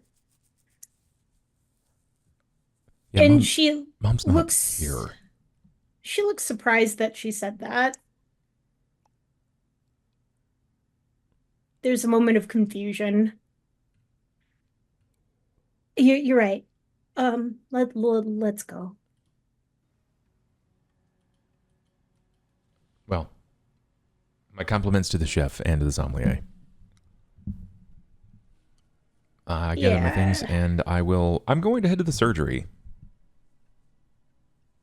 So you stand up from your chair and you reach into your pocket and you take out something that feels like it might be money, and you put it on the table. Classic seashell lint, in the shape of a president. And when you look down at it, your mind slips off of it, and you know that there's currency there. But what it is and how much it is, you've no idea. It's what you think is appropriate for the meal. Maybe a little extra. You know, it was a very enlightening experience. Let's tip. And the courtesan is going to thank the sommelier again on her way out to meet with the transporter and everybody else. Okay. So you step out of the restaurant and you see the transporter standing on Overwatch. Yeah, just standing under the shade, waiting, surveying. I get it. I Good meal. No, the meal was Yeah, very, the food wasn't anything to talk about. No. very It was middling. decent, but not Yeah. great, not good. It's It was a alright. meal of all Yeah. time. It's like an MRE. Yeah, it felt like that first meal that you cook when you get your own apartment, and it's like it's not great 'cause you don't have a lot of ingredients, but like it'll do. Better than ramen. Right. how dare you? What year was it when you were transporter? 2035. 2035. What? Oh, 50 years old. You're the latest out of all of us. They did have flying Yep. cars then? I know that was a big talk in Hullabaloo for a while. No, but a lot of exploding electric cars. Didn't really work out. Cleaner energy, but not batteries. Absolutely not true. Right. Well, my experience was rather enlightening. Not that I discovered my agenda, so to speak, as much as I discovered how I am perceived by the general lot of individuals, and a little something extra that I have to wrap my head around first. So why don't we break for now, and you guys head to your targeted locations. I need to go to the surgery because I have to dig in some information. Plus, I have a job. I have to help people. That much is certain. I have to help people. And Sandy has made it very clear that, well, if I don't show up today, I might be in trouble. So, I guess we'll meet up at the end of whenever workday is and ends. Or you can always come and find me at the surgery, I guess, if it's like that. Keep me up to date. I'm gonna go start my investigation. I'm going to the surgery. I'm Detective, gonna go search for Sally. just Hopefully. aimlessly walk about. Well, I got a general area where to start from where she was taken from. I'm gonna head there. Oh, right, yeah. I mean, that may correlate with the missing person the Turk took. We'll find out. All right. I'll go find the girl and have a chat. Gee, splitting the party. Awesome. Ugh. Hooray! I hear storytellers Priest, like where you that. going? I suppose I'm off to the picture house. I have another role that wants to meet with me. Ooh, fancy you. I'm kind of free until I get a package, so You got your I feel pick. like I want to go to. I feel like I want to go to the picture house. Oh, That sounds fun. Aw. I I don't was want to be hoping for wrapped help. up in whatever the hell you're wrapped up in. I was hoping for help with your 360 vision. I don't know. Going with you feels like I might get shot, so Or sexed. I kind of. All Yeah. all people, Oh apparently. God. Anyone. Anyone. I'm not picky, apparently. Hey, happy Pride, everybody. Limited to individuals with a heartbeat. Yeah. Maybe. Courtesan, sounds like you kind of need to do this alone. I feel like I would just get in the way of that. I mean, I feel like Yes. the Corson and I may be going in a similar direction. hey, listen, I don't think we work the same corners. No, I meant with like an Doc, investigation. it feels like Sally doesn't Oh. want anybody else in your surgery, so that sounds like a bad idea. Yeah. Sandy should be okay. Should be okay. You choose. I don't think your package is going to show up at the surgery, though. I feel like it'll show up wherever I am. That just feels the way of Undercity so far. Like that envelope Um, this morning. What are you? I don't mean to pry, but like, what are you planning on doing at the surgery? I need Just working? I need to figure out why I killed I that see. man. I don't know why I Okay. killed him. Sounds like intrusive thought. Should we be saying that like out in the open though? So I you're, mean, you're a detective. You're not a psychologist, right?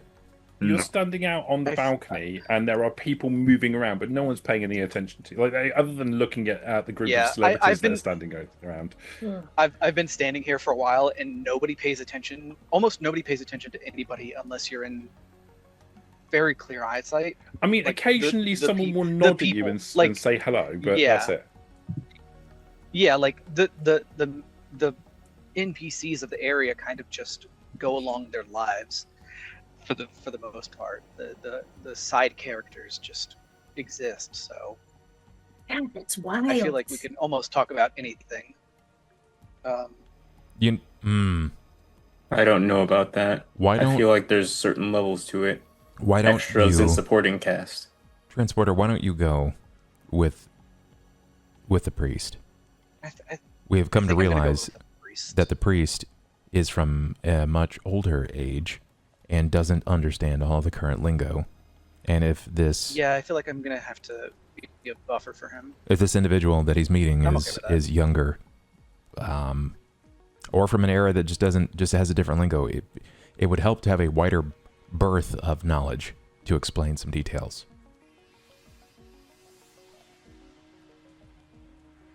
Okay, team venture. I've got the history Break. buff, so let's go. Good show. Okay, so you all disperse into different directions. Doctor,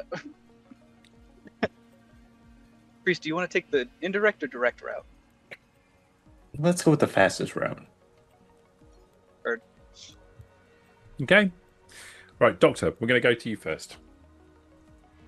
Doctor, you don't get a smash cut because your surgery isn't that far away from the restaurant.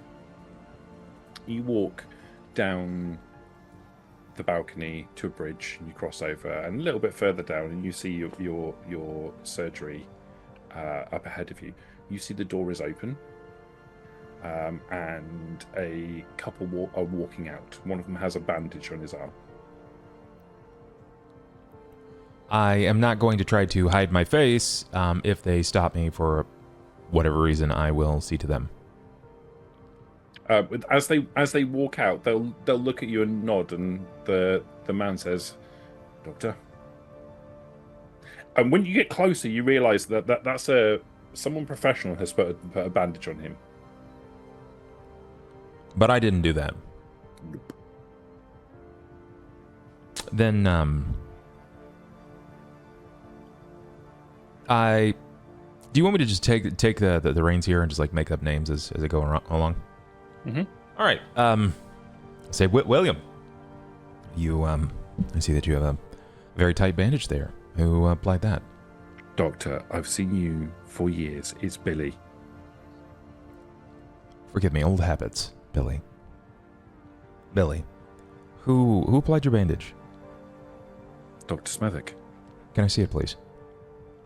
He shows you.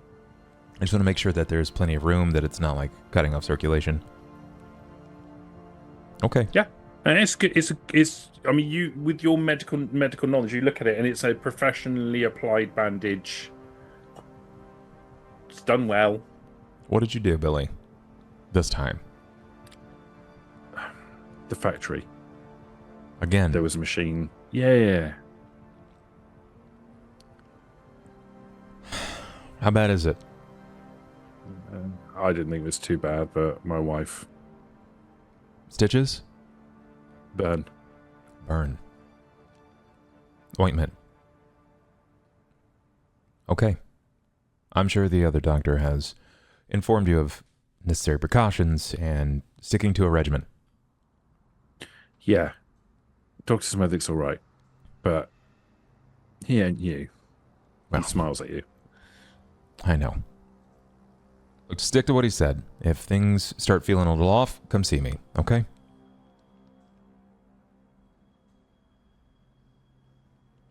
I'll pat him on the back and send them on their way. I step inside the surgery. So when you step inside the surgery, there are two people sitting in chairs reading old magazines, and Sandy is sitting behind the counter. I will nod to She Sandy. looks up at you. She looks at you and doesn't look very happy. I will step to the counter to address Sandy, who does not appear to be very happy. Sandy? Why the long look? Because we've got him in. You said his name was Smothick? Smethwick. Smethwick.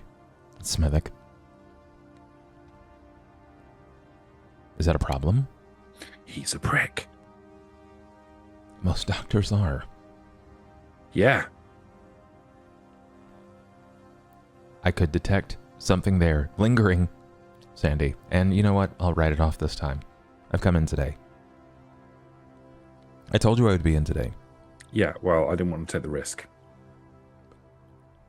So I got someone to cover. I figured you're doing one of your missionary things. Is he seeing someone right now?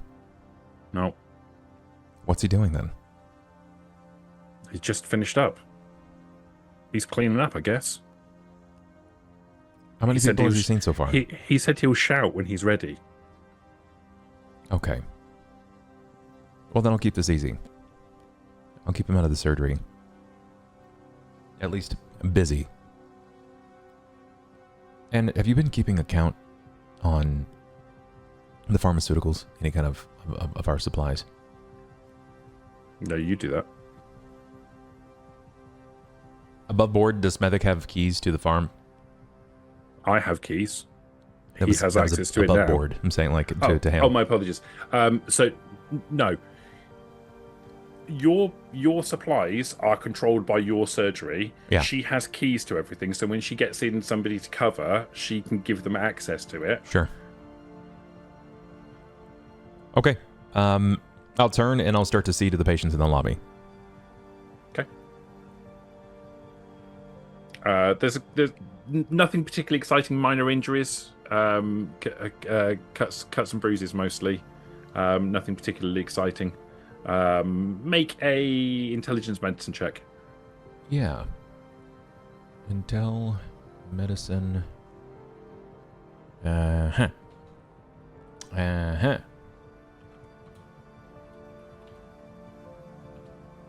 Is that right? Just like that? 4 successes. Okay. Yeah, no problem at all. You patch them up in next to no time. They actually have already done a reasonable job of looking after themselves, and you're just basically tidying up. Isn't anything particular. They need a bit of advice on how to keep things clean and how to avoid having this sort of stuff happen in the future. But these people are like working people from the factory floor. The majority of your customers tend to be people that are having getting injuries from working in unsafe conditions, because the factory floor on level 4 it's a death trap, but it's where the majority of the people on the streets go to work. Okay. What are the common injuries that I'm seeing? A lot of burns? Burns, cuts, on the more extreme end, crushing, where people have got hands caught inside machines, mangled limbs, and on some occasions really bad things where people don't survive. Can you make 2 willpower rolls for me, please? I can. Thank you. And that is based off of my existing willpower or number? Off your full willpower, your permanent willpower. So that's the ticks times D10, right? Your dots, willpower dots. Yeah. 5 successes and 4 successes. Okay. While you're working on the second one, there's just something in the back of your mind. There's just a little niggle in the back of your mind. The guy has a cut. It's relatively close to a major artery, but it's not so close that it's earth-shattering. And as you're working on him, you're looking at it thinking to yourself, it wouldn't be that hard. It wouldn't be really that hard just to extend that a little bit. and it's just kind of like you catch it in the back of your brain as you're working, but you kind of push it off to the side and carry on with what you're doing, and you do a perfect job of putting them back together again. But that's not my thought, right? That's just something that's like a tertiary voice that's compelling me. Just like a voice in the back of your head. Yeah. Never had that before. Not in real life. I mean, in real life, the only voice that I have is a voice that's constantly questioning my self-worth, so this is a little different.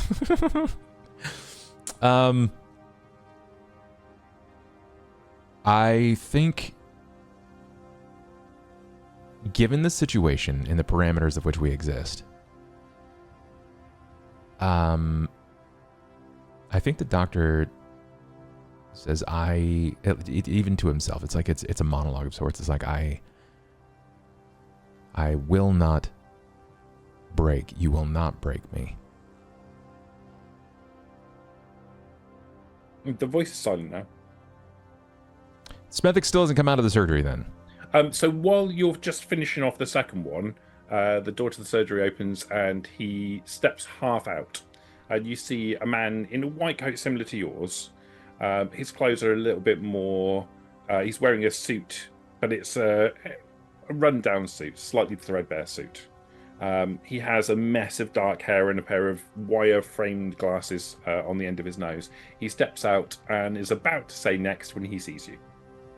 How does the last patient off out the door? How does he seem?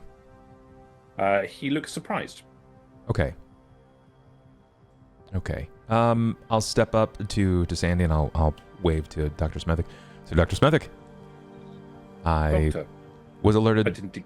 later that you would be here. At least too late. So, forgive me for assuming the role and assisting the patients. I'm sure you would have had no issue whatsoever. Common cuts and bruises, things that you've likely treated all day long. Yes, turnover is quite high. Dr. Smethwick, where are you operating out of these days? Outside of this location when I cannot be here. I move around. You move around, free float. Very good. Sandy has my details in case you're not available to operate the surgery, and I'm one of a number. You're one of a number. She has access to. Are you looking for a permanent location? I wasn't. I could be. I'm thinking of making a series of field calls to assist, and it would be beneficial to have staff on hand, someone that could assist in emergency notices, because we have a growing number of individuals in the community that are elderly and incapable, infirm. Sandy told me you have what she refers to as missionary work. That's correct. When you go out into the field, which is essentially what I already do. You understand, Dr. Smethwick, how some of these patients can be. They're preferential. Sometimes they just want to see a doctor. I don't feel like you're treading on my toes, Doctor. It's fine. And I hope you don't feel like I'm treading on yours right now. I'm simply trying to... I do not. My only hope is that you can form a stronger relationship with Sandy. She is not completely averse to you, but, well, old habits and all. She seems to be particular to me. I would like if you could come in on the days that I can't be here. Yes, I could do that. Sandy, is this permissible? Do you see any qualms with this? She turns away from Dr. Smethwick, rolls her eyes. Yes, that's fine. And if either of you have issue, not only with patients, but one another, please speak with me. Not everything is going to be smooth. There will be hard days. There will be easy days. And I know that you will most certainly... Sandy's an absolute delight. Even if we have our one-offs, don't be afraid to communicate to me.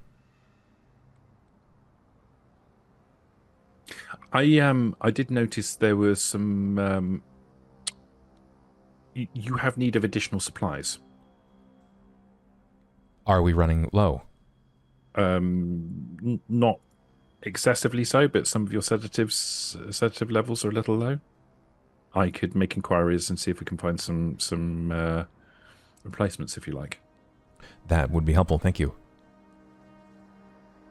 Are there any other requisitions or schedules coming in today, either Dr. Smethwick or Sandy? May check ahead. Sandy, do we have access to any kind of file work? Something on patients that I may have operated on in the past or anything of this nature? She taps the side of her head. What do you want to know? I need... excuse me, Dr. Smethwick. Doctor-patient confidentiality, if you will. I'll go take a break. Thank you so much. He steps out of the surgery, and you see him turn off and walk off out the door.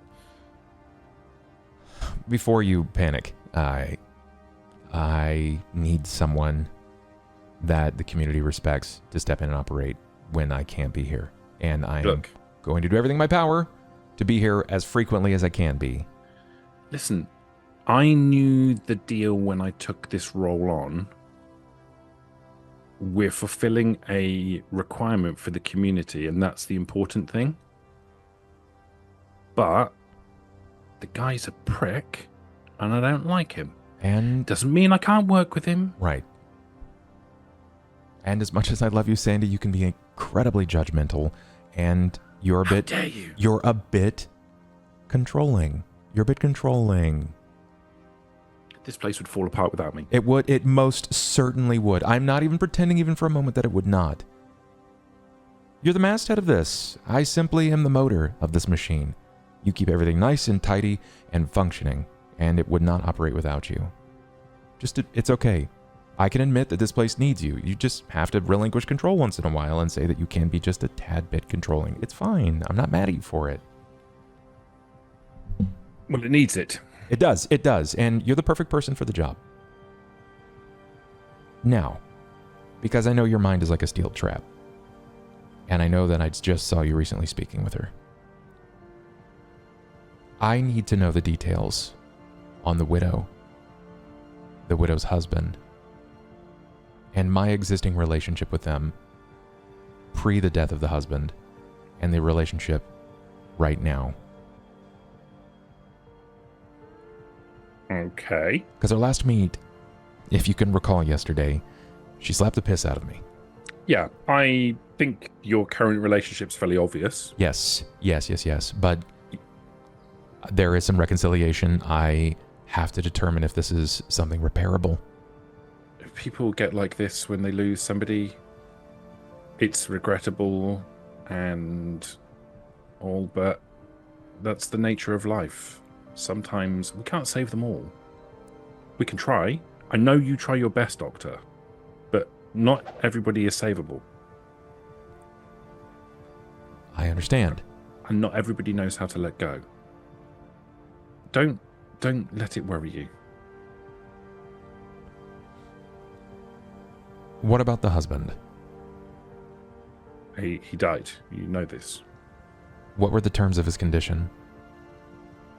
He had some kind of ailment. He had an ailment, and it required me to operate? Well, you had him in the back for quite some time. You know better than I do. You were there, I wasn't. You had him in the back for some time. He had some kind of respiratory ailment of some description. He was in a pretty bad way when he came to you. And all I know is he went in the back and he didn't come out alive. So aside from the ailment, our personal relationship with the widow's husband. I don't know if you never seen him. No. I mean, he's been in before. For what? Just general. What about the widow? Things. Yeah, she's been in before. What for? General stuff, like just kind of when they've had bad colds and injuries. Has she reported any injuries in regards to falling or unsightly bruises that have appeared from incidents or accidents? I'm trying to wrap my mind around some things right now, and I need to understand. I mean, nothing particularly noteworthy. Sprains. What did her husband do for a living? I think he was a businessman, and I think he traded with the people on the middle market. The middle market.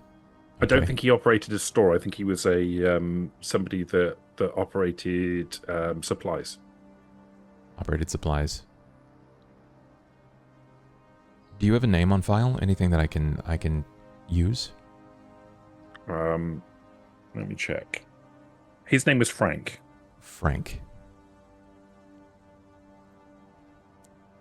Frank Williams, Lancaster, Johnson. Frank. Just Frank. Okay. Just Frank. I mean, most people around here just have names. They just have names. Okay, well, how many Franks are in this place? 6. I can have 6 off the top of my head. Do you know where Frank and the widow live? That should be something we have, right? Sure.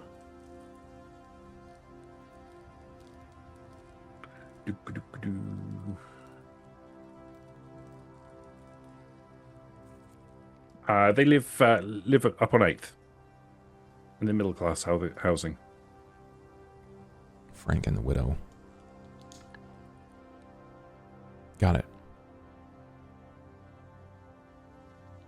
Also, now that it's just you and me right now, what's your deal with the rest of the people that I tag along with?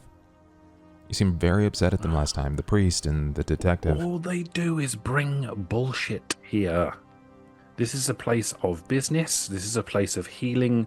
We don't need their chaos. And I swear to God, if that detective cracks onto me one more time, I am going to go off. Sandy, how could... I have a stapler, and I am not afraid to use it. Can you blame him? How can anyone resist your feminine wiles? I'm not here for that. I'm here for work. I understand. Aside from the detective, any other reads on the rest of them? What's really bothering you about them besides the fact that they bring chaos? It's the chaos they bring and the baggage they bring with them. They're all involved in all sorts of strange things, and I don't want it coming here. I understand. This is supposed to be a peaceful place. This is supposed to be a place of healing. And some of those people still need healing. Yeah, so when the detective turns up and he's managed to get some kind of crotch rot like he usually does, Right. then we patch him up and we send him on his way. I don't mind him being here if he's got that sort of problem. Not that I particularly want to know about that sort of problem, but if I can't be here, and he does arrive with some form of STI, STD, crotch rot, what have you, can you prescribe the most painful? Whatever the most painful response is. Leeches. I'm a medical secretary, Ticks. doctor. You're a doctor. You'd be better off telling Dr. Smethwick about this. All right. I'm not prescribing them. I'm running this place. All right. You can do this. You know what? Tell him. I surely you have notes on patients for Dr. Smethwick for when I can't be here.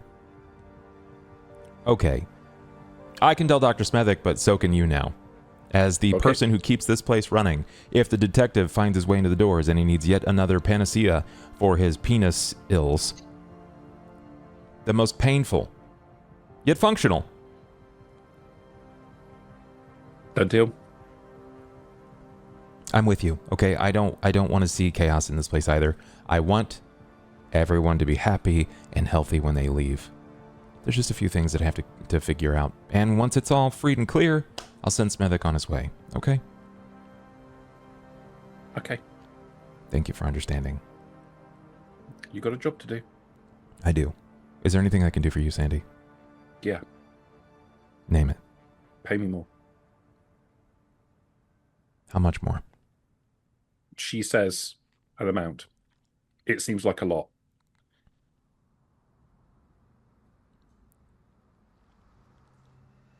You know what? You drive a hard bargain. I'll figure it out.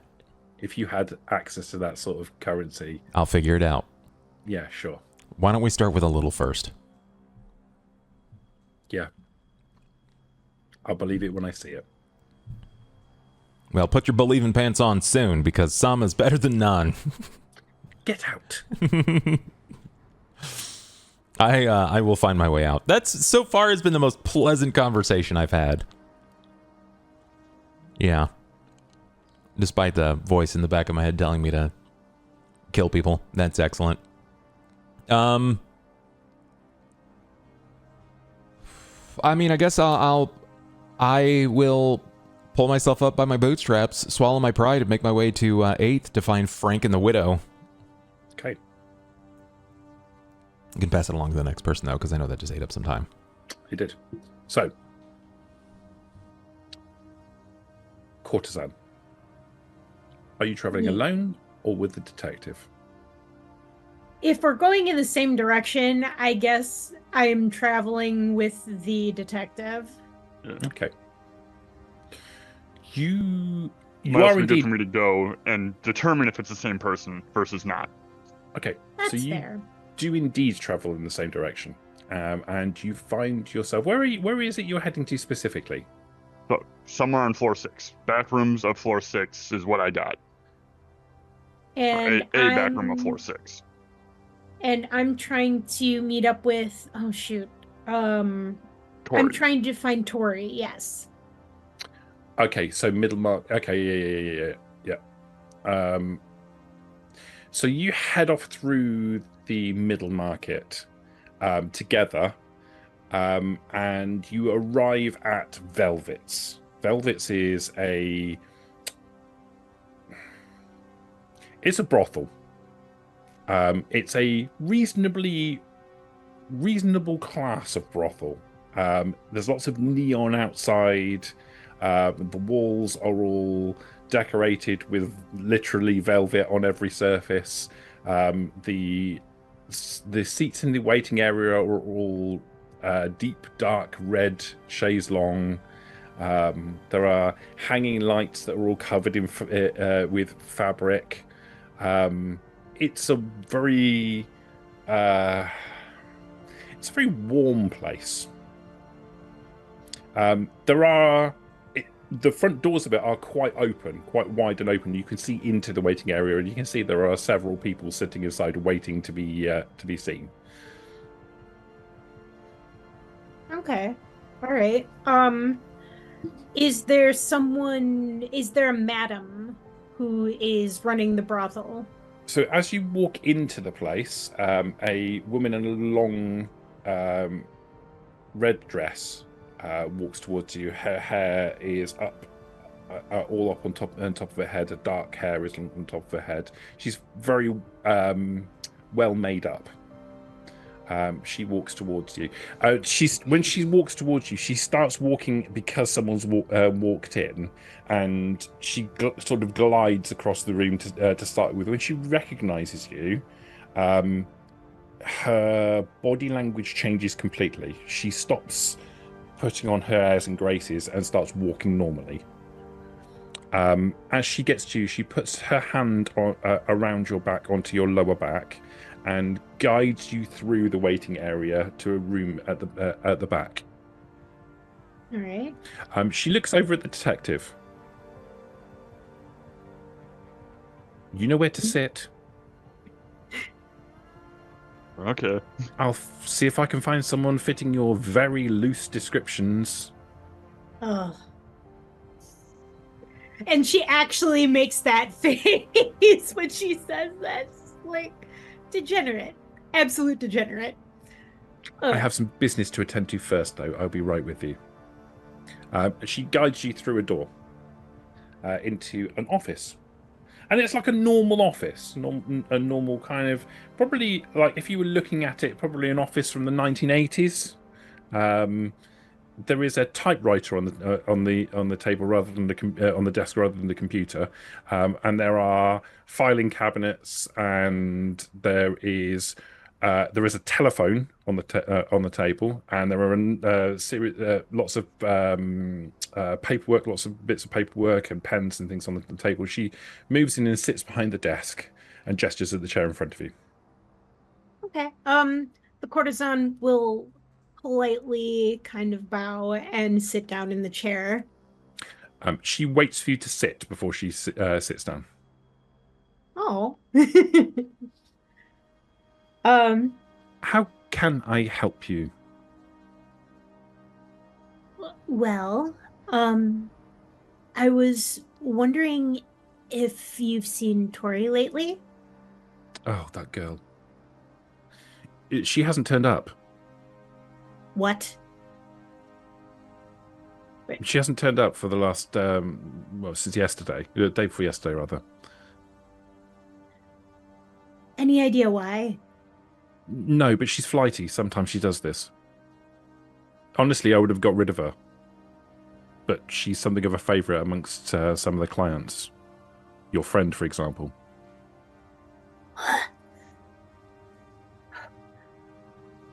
I have some information that might be pertinent. And I was wondering if you knew anything about this, but I think that Tori owes the Turks some money, a lot of money. And the Turk took someone. Oh. Now this is just a rumor. It's not anything that I necessarily know for sure. How much does she owe? Did I get a amount from the doc? He said an amount that would be uncomfortable for most people to pay. I repeat that amount.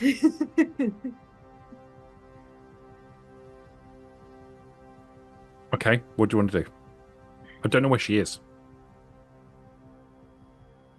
I was trying to figure out why she would even. I was trying to find her so I could figure out why she would even do something so crazy. Like. Well, look, I can tell you that I know she had some difficulties recently. There was a guy that was taking an unhealthy interest in her, and she was worried about it. This was last week, and she was super worried about it. She kept talking about it, and then 3 or 4 days ago, completely changed. Never mentioned it again. Seemed to be perfectly happy. I guess she got it all sorted out. I don't understand. I still don't understand why she wouldn't let us handle it in-house, but that's something I'm going to have to ask her, I suppose. Do you know where else she could possibly be? I mean, no, we've been to her place and there's no one there. Well, no one answered when we went to her place, let's put it that way. I just assumed that she'd maybe found a party somewhere and hadn't left yet. She does this sometimes. Do you know where she commonly parties? Wherever there's a party. Fair enough. Okay. I mean, I know she's got some contacts in some of the families, so she sometimes parties with them, sometimes she parties down on the streets. I guess I need a detective then, don't I? Ugh. Yeah. Yeah. She reaches across the desk and she grabs the madam's hand and squeezes it.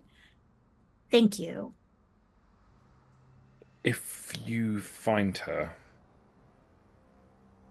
bring her back to us.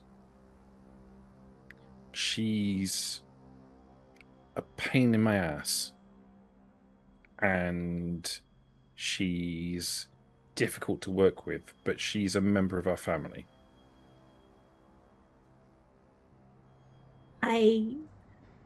I promise I'll do my best. Thank you, courtesan. You always give us hope. Thank you. She's going to stand and she's going to make her way towards the exit.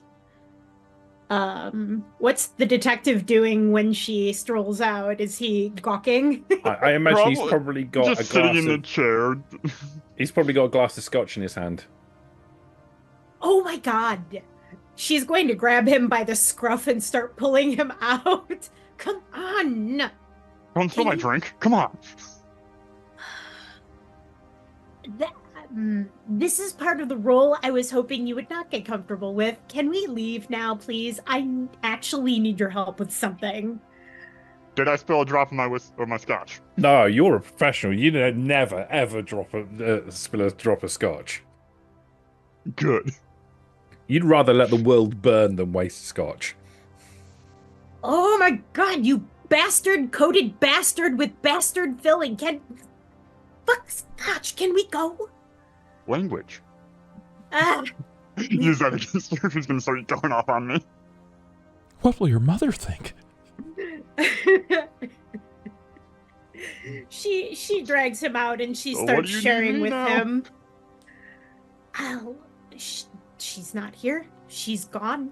I don't know where she is. I literally need a detective right now. Oh, where's your place? Let's go see if I can find her. Well, I think you'll do a better job at finding things if your vision wasn't blurry. Let's go. I'll be fine. You don't think so? In fact, actually, you think it's probably the opposite. Oh, God. Oh, I know how I activate my superpowers now in game. Got it. If I had the power to strangle you right now. She starts dragging him towards wherever Tori's place would be. Okay, I mean the madam would have given you a location for the apartment. Yay! Okay, And it'd be down on 6. All right. So we're gonna make our way down, and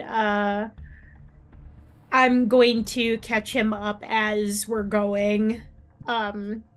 As we smash cut into the next scene. So you step out of Velvet's, and as the camera kind of follows you as you're walking out the door, and as you step out of the door, the camera kind of goes black as it goes through the wall, and as it comes out the other side, it catches you as you step out through a doorway at the top of a set of stairs, or the bottom of the set of stairs rather, out onto the balcony of floor 6, the residential area, common housing. You can see there are the balcony runs in a longer distance in the direction down the center of it, and there are bridges that run across it. Some of those bridges are, whereas on the middle market they're quite wide, structured bridges. These bridges tend to look a bit more like they've been homemade out of scrap. Some of them look rickety as all hell, and some of them look like they're mostly made of rope and wood and hope and falling to your death.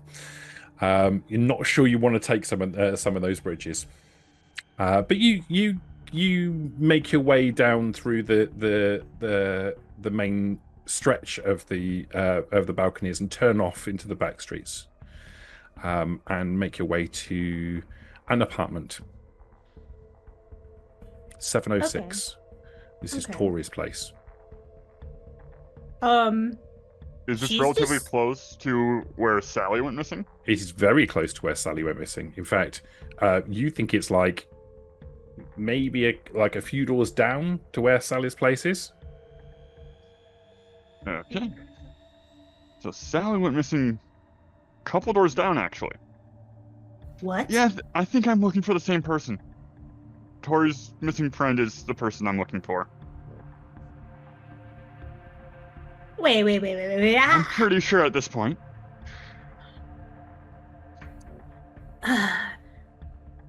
Just stand there and look horny or whatever. And she starts knocking on the door. Isn't that your job?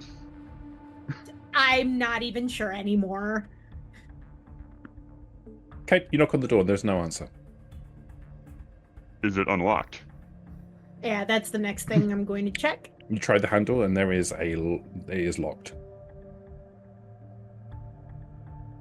Can you pick locks or kick the door down or use your blicky to pew pew? Help me out here, man. I'm not gonna shoot the door. You Yes, shot is the a hole answer in to your all of those office. questions. Howard. That was on. I had no control of my gun. It was on the ground when it went off. Okay. Are you able to pick the lock?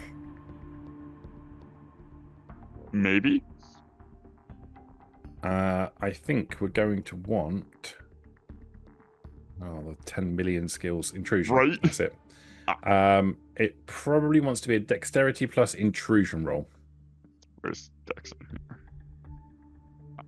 Okay, so 40 plus. Probably one of my best rolls I'm gonna have so far.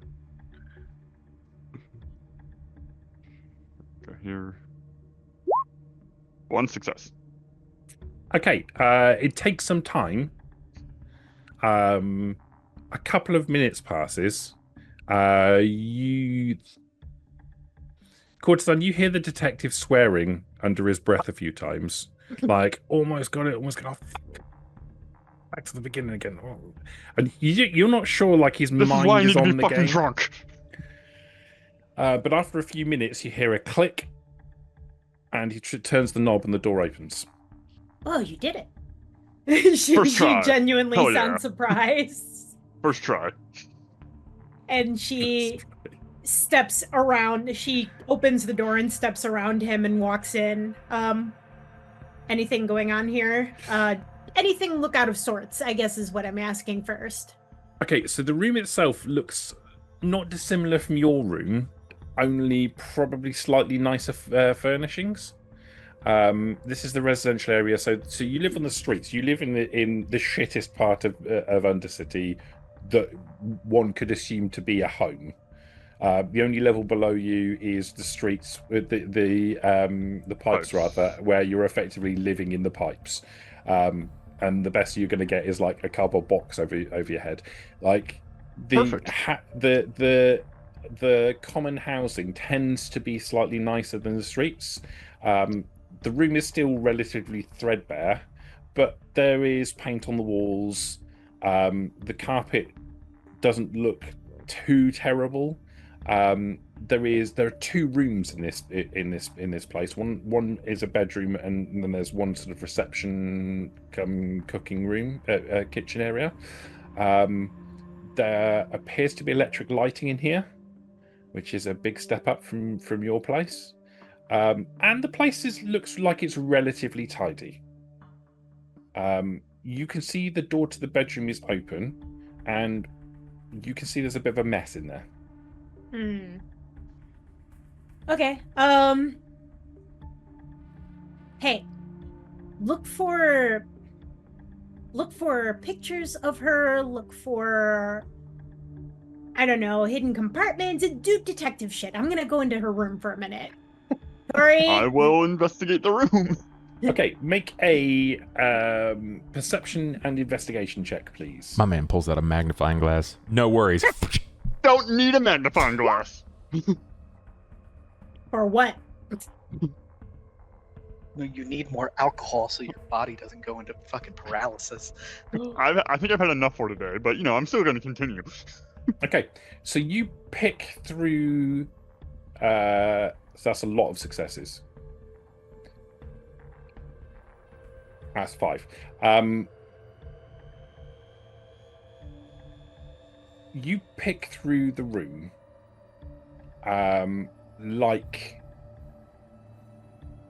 like in your mind, you section this down into a grid pattern. You go through each individual section, looking for things that are out of place, looking for things that are the kind of things that you've been told to look for. The main room itself is largely without note. You do find a photograph. It looks like an old-fashioned photograph. It's black and white, of two women standing next to each other, which you assume to be one of them you actually recognize. The younger one you actually recognize as being somebody that you've seen in the Jupiter room singing before, who probably is that girl that the voice has been talking to you about. The older woman you also recognize as working in Velvet, and you've probably seen her a couple of times yourself. Yeah. So the older one's Tori. Got it. But other than that, there's nothing really outstanding to be seen in this room. And you're supremely confident that there's nothing to find here beyond that photograph. I'll call it, of course. I found a photo. Oh, awesome! You hear her yell from the other room, Tori! Tori! Courtesan, you go into the bedroom, and while the bedroom is largely tidy, there is a mess that looks out of place. The bedroom itself has a large bed in it, and it's quite like this is the nicest part of the apartment itself. It has the nicest carpet. It has furniture. It has a wardrobe in it, and it has a drawer in it. The door to the wardrobe is open, and all of the drawers are pulled out, and most of the items inside are missing. You assume missing because you don't know what was in there in the first place, but like there is only a few items in the drawers, and there's a couple of items in the wardrobe. The bedspread looks like it's been disturbed, like it's been pristinely made, but something heavy was put on it at some point recently, and then has been removed. Okay. Judging by all of this and the indentation in the bed, which I'm guessing is square shaped in some way, shape, or form. Yeah, roughly oblong. All right. I'm guessing somebody packed in a hurry. Let's see. Would you like me to make a, let's see. I do have points in investigation. You could make a perception investigation check, yep. Yeah. Let's see. You want me to come in and investigate? I mean... It's an awful pickup line. Say no. Say no. Not with the way you said that. You want me to investigate? Yeah. I mean, she did say she needed a detective, and you know how you get paid. I will scratch your eyes out. Oh my gosh. Sorry. That bed does look hella comfortable. Ugh. That bed's probably 60 years old.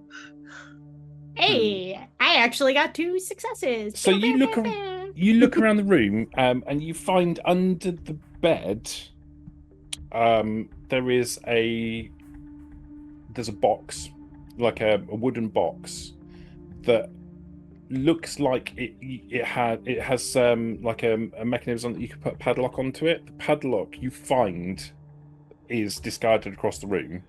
And when you open the box up, you find some currency inside, but only a tiny amount, like pocket change worth of currency. And it's really awkward to look at because you're looking at it and your mind's slipping off a bit, and you really want to know how much money is there, but it's like it feels like a really tiny amount. Like maybe there should be more money here than why would you lock up pocket change? Okay, all right. Ooh, I wonder. Ooh. Hey, Dick, come here for a second. All right. Everything that could add it, I'm gonna want it. I will punch you in your moneymaker. What in their shit? Jesus. That's you. You know what I meant, detective, not your ring. Listen. You're falling into some habits that I'm not comfortable with. I don't know what you're thinking right now, but anyway, look at all of this stuff. What do you see? You know what? No, that's going to take too long. Let me tell you what I see. It looks like she packed in a hurry. And it looks like she emptied whatever money box she had. So I'm wondering if she decided to bail on her friend and run. Or she ran, and then her friend got captured. Oh.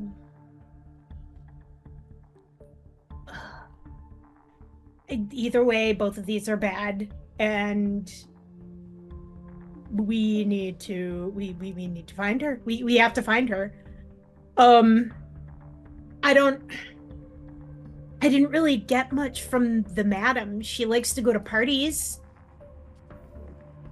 Like literally any party though. So I don't even know where to start. Man, we are cooked. We are fine. She is in trouble. And also the doc, if he doesn't do whatever he's supposed to do with that whole situation. So by extension, we are kind of sort of cooked. I'll also show her the photo. So that's the younger one works with the voice as a backup singer. I'm assuming that's Sally who got taken. Okay. And sorry, something I probably should mention. That photograph, with your level of successes, you think there's a family resemblance between these two women? They're obviously related in some capacity. Possibly mother-daughter siblings. Yeah, probably more mother-daughter than siblings. Yeah. Throwing it all out there. Holy crap-oli. Okay. We have to find her. We have to find her. So your employee bailed on paying the Turk. So my girlfriend's friend gets kidnapped. She's not my employee. I don't think. I think I'm just like a consigliere? Is that what they call it in the mob? I don't know. I think I'm just a guy. I'm just a small guy who does things and tries to help people. Who has an office at the Velvet. It's not my office. That was the madam's office. No, that was the madam's office. You're like the escort yard boss. I don't know. All I know is I went into an office. I'm just assuming it's hers. I am the escort yard boss. Thanks, invisible voice. Yeah, Doctor, is that you? If you think of yourself as like if there was a union for prostitutes, You're the bruiser. you would be the guy. You'd be the guy in charge of that union. She's like HR. Yeah. I'm the union boss. Okay. So if we were a union, I'm the union boss. I just help people get what they need. And I guess some butthole was all up in Tori's business, stalking her and being weird. And for some reason, she went to the Turk to take care of it, which is nuts. Because I probably could have taken care of it. I probably could have gotten an army of Hey, that is not PC. I don't like that. People of the evening, ladies, thems, and theybies, and we probably could have broken the guy's legs. So I don't understand why she went to the Turk. Maybe it's because we were busy. Your previous self was busy with the king, and they couldn't get a hold of you. Oh my god! Previous me was an a-hole. Okay. I think this is all very good, pertinent information. maybe we should regroup and talk to everyone else, and maybe there are more connections here. At least the doc has to know. We have to tell him what's going on. Also, I would like to go to Sally's domicile and look for clues there as well about what happened. All right, fair enough. I mean, if they live this close, chances are there could be some connection. We might even be able to find some sort of clue as to where Tori went. Yep. If we're all done here, I'll head out and walk a few doors and look. You walk down the narrow corridor to it's a few doors down to another apartment. Yep. I'll Following behind. Might as well at this point. Try the door. The door opens. When you try the door, it's obvious that the door is broken. Like, as soon as you touch the door, it swings open, and you notice there is like the mechanism, the locking mechanism has been broken inwards. As soon as the door opens, you can see there is a mess inside. Yeah, Turk's men were here.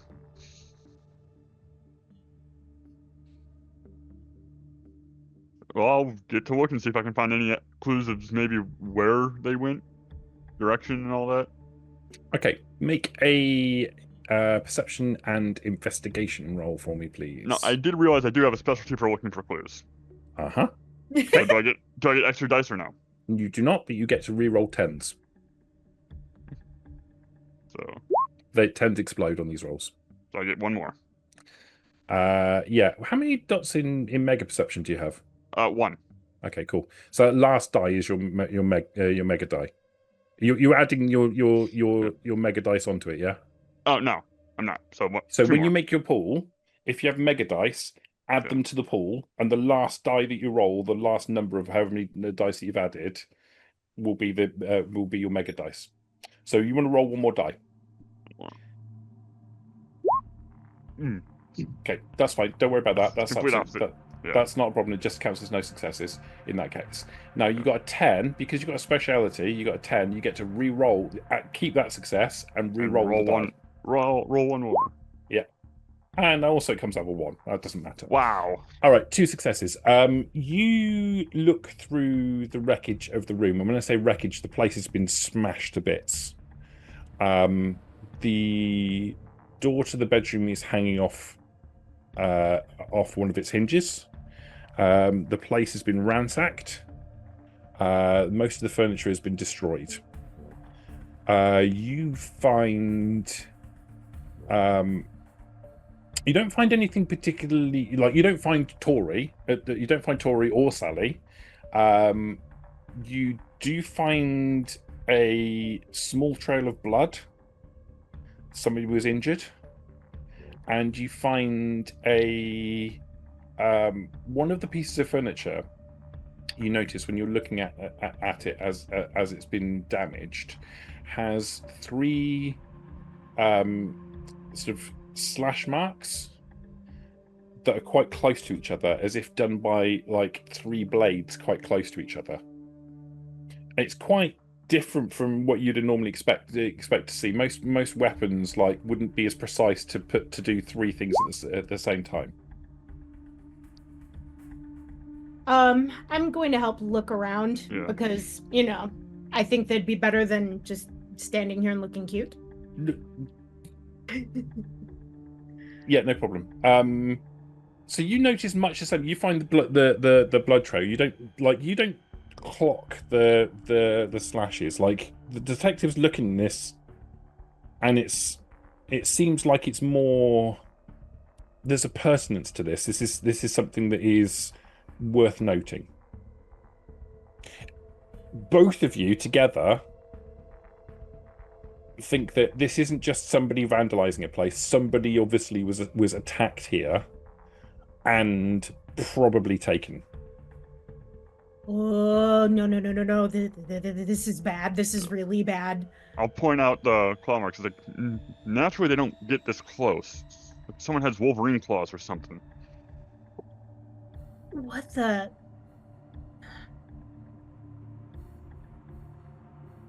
How many slash marks are there? Does it look like it was made by a hand, or does it look like it was made by a tool?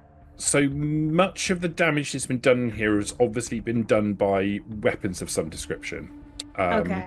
That would be more logical, things like clubs or like large bladed knives, like a machete of some description or something like that. When the detective realizes these three marks are together and starts looking around, he notices more of them.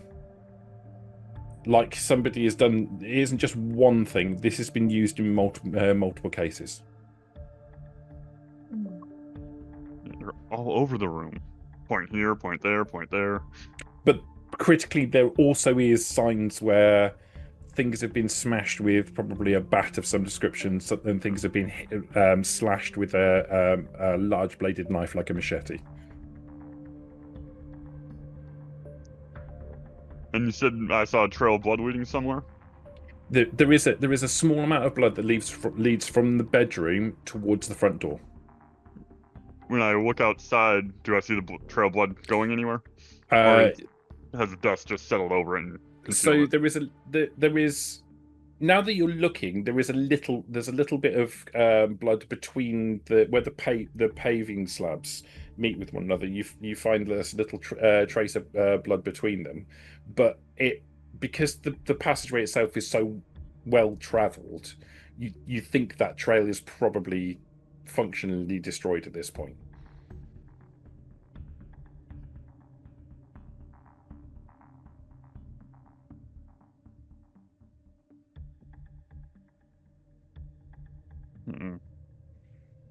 Thinking, like, do you think if my ultraviolet or infrared vision activates, I'll be able to see it still? Or Do you want to try? why not? Just as I'm looking at it and the thinking's like it just hits. Spend a willpower point. Yep. So your vision doesn't shift into the ultraviolet and infrared. I did it all. It kind of overlays on top, and your brain can see into the infrared and into the ultraviolet spectrum at the same time. It all overlays over the top, and your brain can cope with all of this information. And if need to, I can magnify things up to 10 times. You can still see the trail of blood. It's hard to track. I think I would need a hard perception investigation roll to follow it. And I get more dice because of this. Yeah. Whenever you're using a trait, if I say a trait, you've got a mega dice in, add that into the pool. None. And I think I get an extra one for actually using the power as well. We can have a look see, can't we? Yeah. The character spends 1 point to activate the power, search mega or perception plus mega perception turns. While doing so, the character gains an additional 3 dice to any awareness roll. There you go. So, I get 3 more. So I get 12 dice.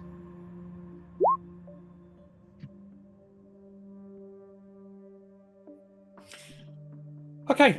No 1s, 9s, or 10s. Okay, so that's okay. 3 successes. So it's hard going. I'll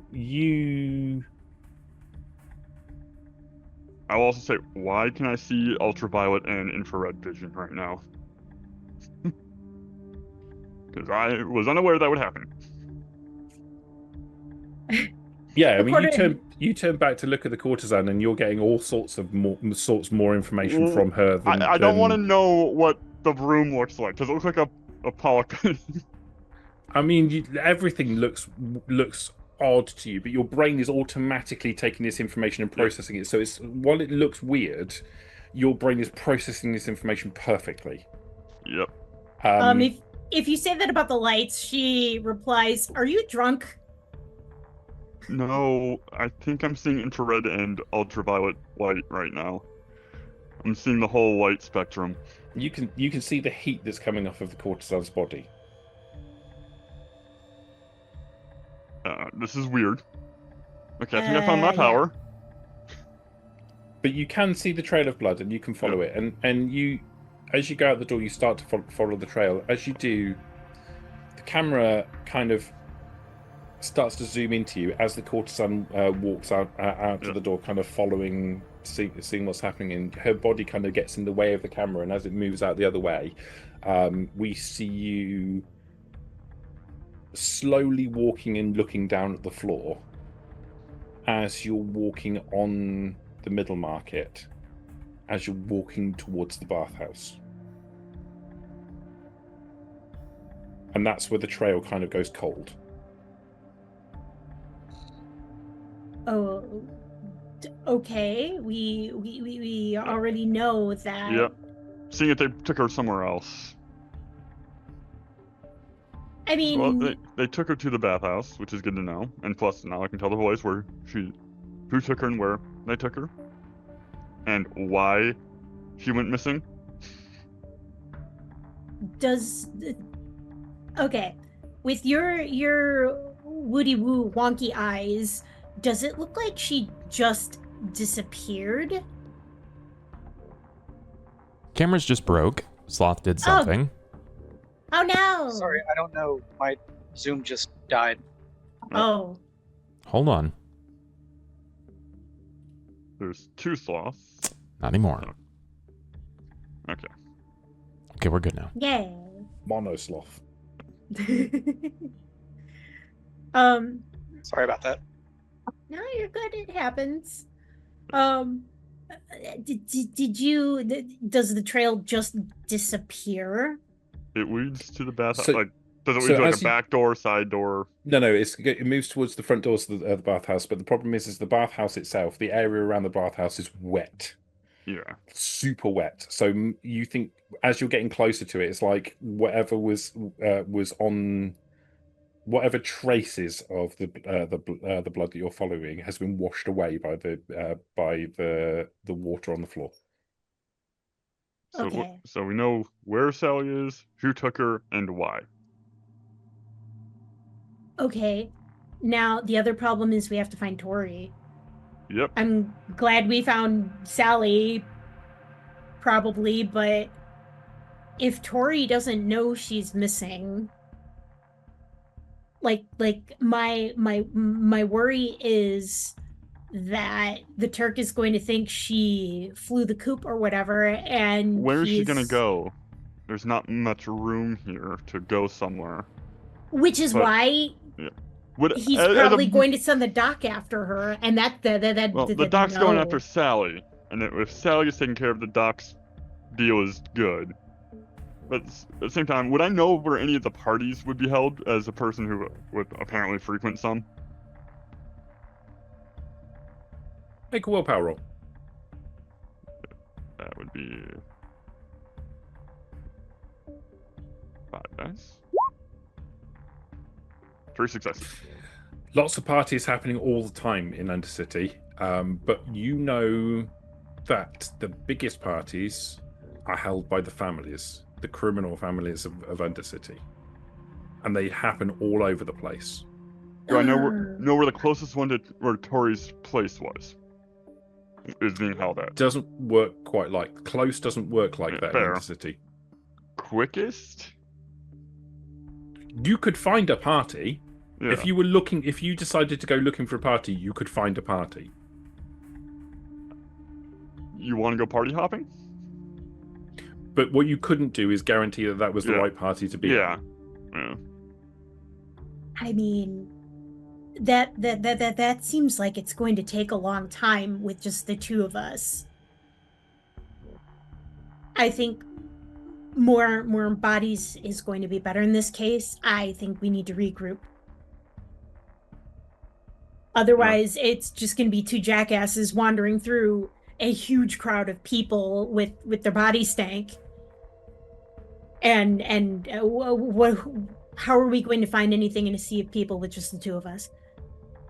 Fair. As you finish saying that, the camera pans up and over the balcony and heads upwards into the upper levels. And it arrives on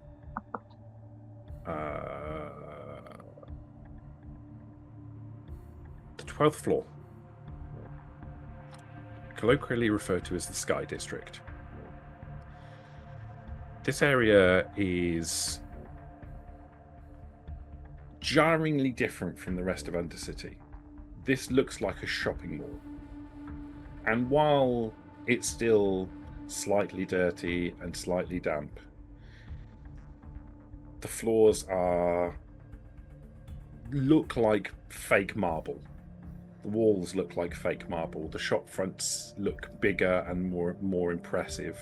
The shop windows themselves look more organized, look more like a modern shopping mall. Our camera, however, pivots and picks out two individuals walking through the streets. The priest and the transporter, as they walk towards a very fancy-looking structure. The Premier Picture House is an old-style cinema nestled in the heart of the middle market. It's a mixture of semi-modern and old-fashioned style. It's done out like an old-fashioned theatre. So when, like, the priest knows he's been here before. Like, he recognizes as soon as he looks at this place, he knows what to expect. So, as I was saying, the front of the picture house is a stylized, like an old-fashioned theatre or cinema, and there's a board with those letters that you push in from the side. That indicates what movie is being shown. In this case, it says Pulp Fiction. So are you like more like a vaudeville guy? Because like that's like 1910. So like you got Chaplin, vaudeville, Harold Lloyd. Like, we're going to a theater, so it seems appropriate. I know of these things, but I didn't get to experience them. And he kind of like he realizes what he just asked and is like, yeah, okay, actually, no, that's okay. And like who he asked it to, specifically. So it's like, and then So money was tight. Gotcha. What do you think this gentleman guy's like? I have no idea. Chris, you have a recollection in your brain that you know the gentleman, but you have no idea how you would describe him. Can I try and focus on what I do have and see if like I can trigger something? Yeah, make a willpower roll for me. All right, and am I just rolling? Am I rolling my total willpower or unticked? Total willpower. Okay.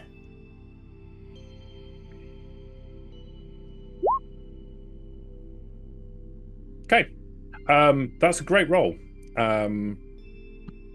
You're pretty sure, like as you're concentrating super hard on the situation, you're pretty sure that the gentleman is a man or a woman, and you're pretty sure that he's quite tall or possibly short, and the only thing that you can really get your teeth into with regard to this thought is they're really well dressed.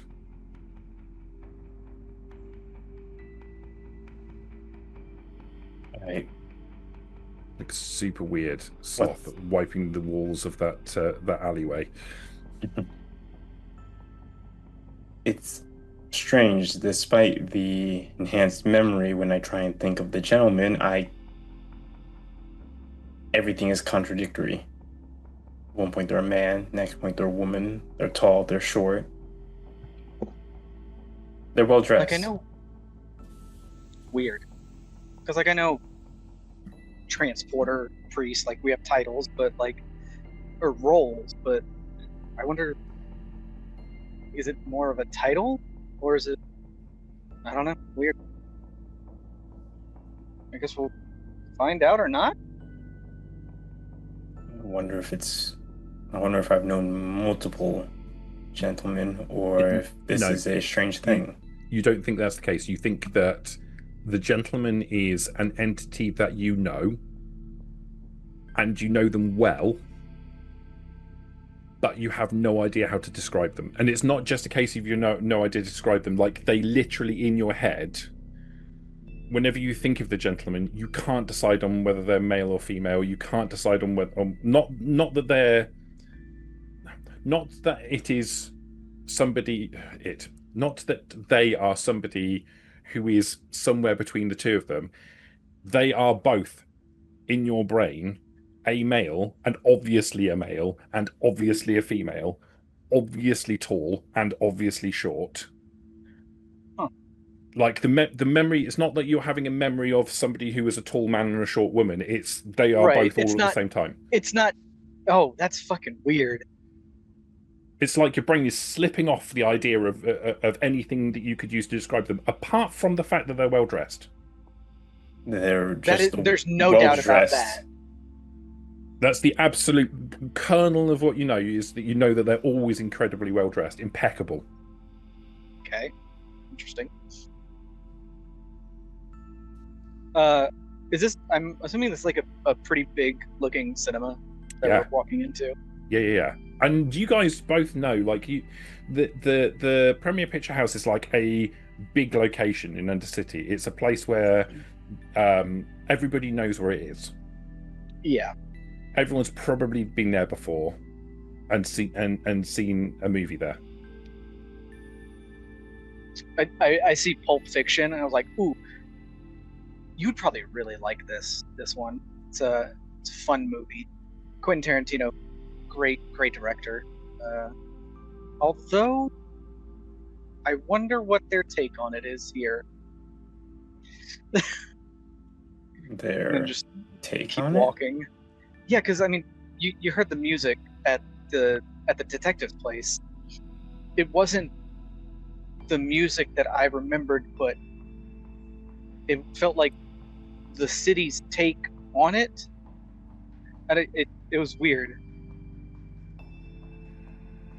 It's like the city knows what any genre or time frame of entertainment is, and then makes it by the city. I don't know. It's weird. So it wasn't supposed to be jazz? No. What it really sounds like would probably blow your mind. Yeah. Huh. Well, let's go find an electric guitar here. What would make it electric? I don't know. I'm sure we could find someone to tell you. All right, someone will dress. Let's do go I find get a a gentleman, feeling that I know, like, where in the picture house that I meet the gentleman?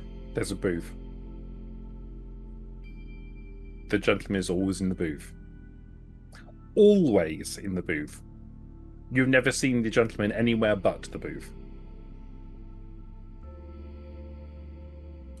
And I just assume we just kind of have like my body instinctively takes me in that direction. Nobody stops us. So as you let your bodies naturally deal with the situation, you find yourself stepping towards the ticket little ticket booth, and handing over a small amount of change to the little man behind it, who hands you a pair of tickets, and they're little old paper tickets.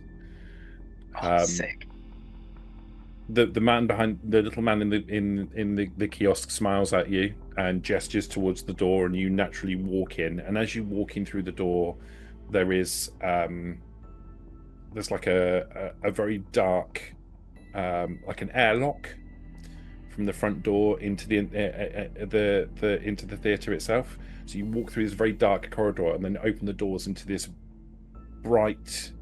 Well, it's actually quite dark now, but normally it's when a movie isn't showing, the room is very well lit up.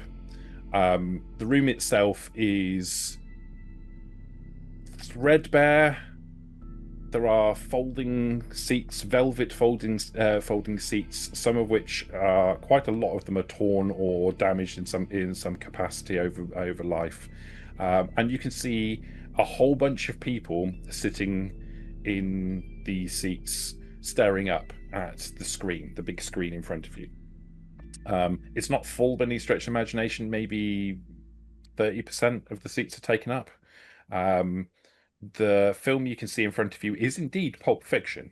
There is a scene from Pulp Fiction playing on the screen. However, it is in black and white, and it's grainy, and there's no audio to it. There is an orchestra sitting in front of the screen playing what Transporter, you've seen this film. They're playing the score, but in an orchestral style.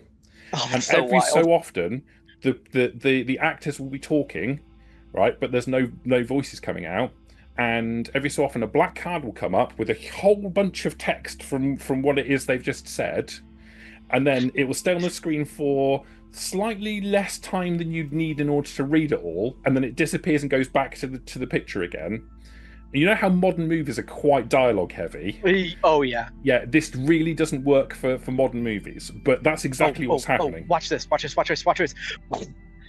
And the other All of a thing is sudden, that the runtime, you know, just shot that Jerry. the runtime of these movies is going to be significantly longer because they have to pause every so often to tell you what the text of what has been said is.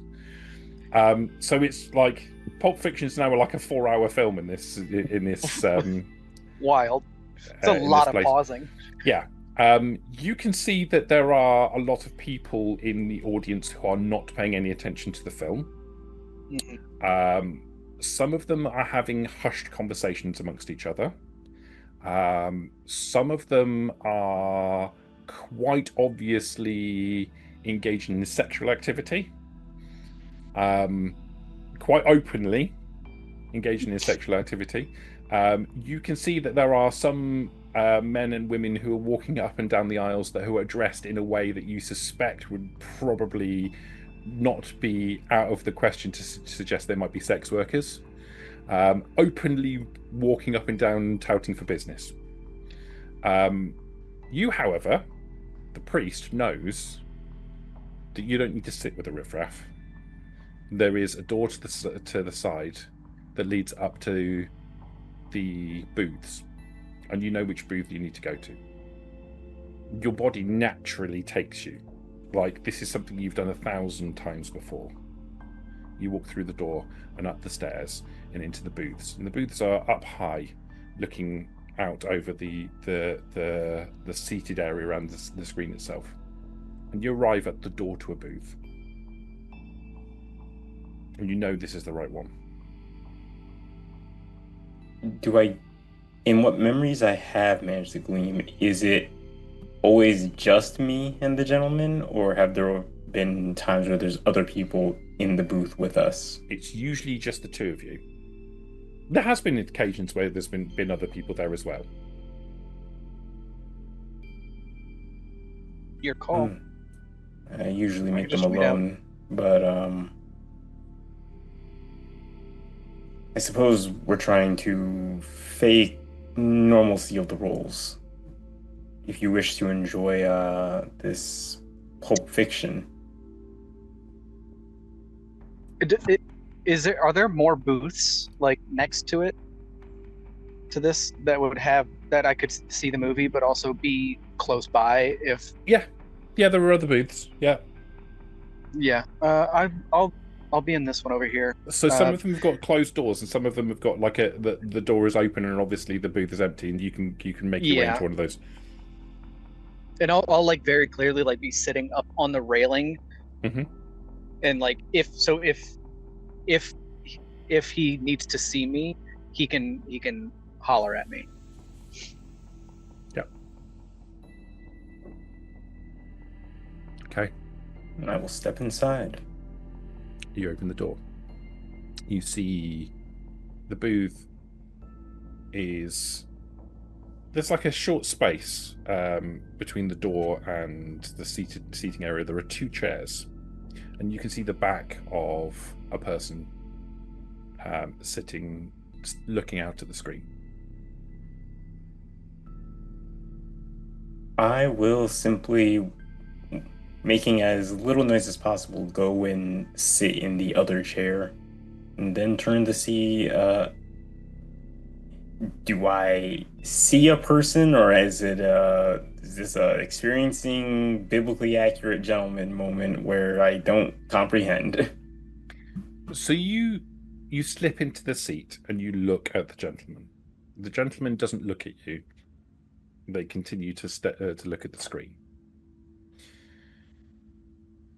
Again, it's super difficult. Like, you're looking at them and trying to pay attention to their notable points about their description, and it just keeps sliding off. Like, there's a person sitting next to you, and they are indeed impeccably dressed in a white, pristine white suit, white shirt, white tie, a red rose in pinned to the pocket of the blazer, sitting smiling and looking out at the screen. For a brief moment, you get a flash that's like it's a feminine smile, and then as they turn to glance in your direction, you realise that's a guy with a beard. But no, it's not. There's no beard there. No, there is. Oh, he's wearing glasses. No, he's not. No, she's definitely not got any glasses on. Like, it's just every second, like, the details are constantly in flux. And probably the most irritating thing about the whole thing is this feels completely normal to you. Like, in your brain, this is weird, but to your body, this feels completely normal. Good day, gentlemen. Ever the enigma. One day I'll figure it out. I'm surprised it's taken you so long, priest.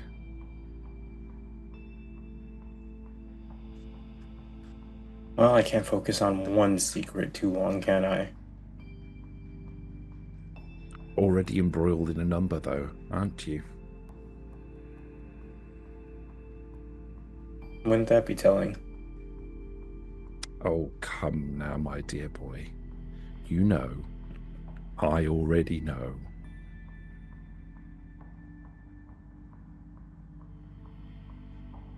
If you already know so much, then you already know this is just the beginning of this story. I'd say the midsection. Tell me how you got on with the king. The others met with him. Yes. And did it work? The plan was a success. Interesting. I had my doubts. Pleasantly surprised.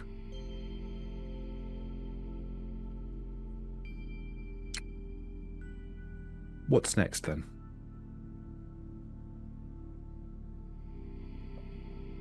For now, no major moves. The others have busy work.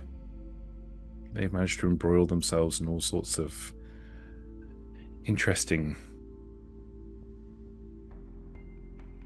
stories.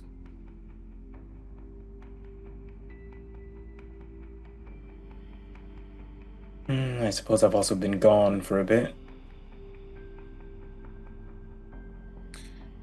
My dear boy, you haven't been gone for a bit. This is our first meeting.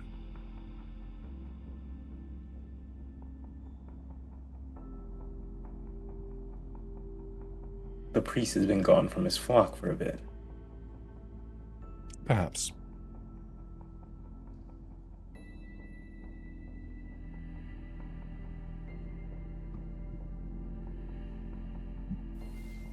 I get the sneaking feeling that I'm supposed to bring what I've collected to you. You can. What do I gain from it?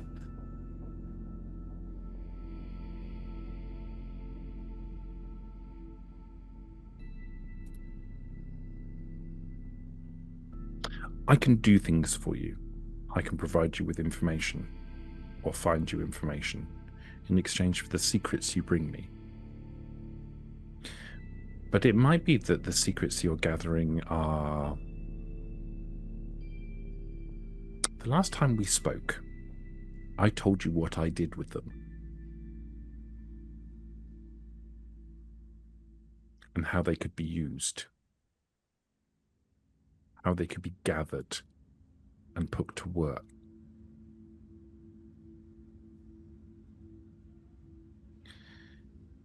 You won't remember this, because it was your body that was here and not your mind. Secrets have a value in Undercity more than where you're from. You can do a lot with secrets. You can change how things work.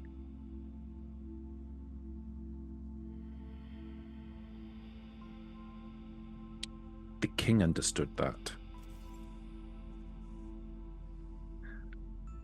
And that's why he commissioned you.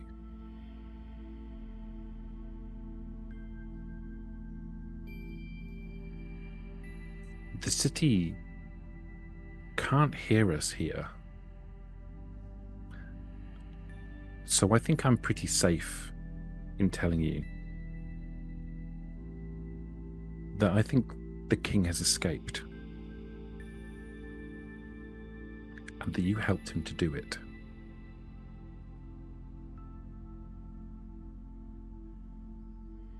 Everything I've learned since I got here, I felt like this was all some kind of elaborate escape plan. This whole place, the others they compare it to high school. I see prison. Yes. A gilded cage. For some. I have no desire to move on. I am happy where I am. But the king wanted out. And I think he may have been successful. I think you used your secrets to change how things worked around here to allow his exit.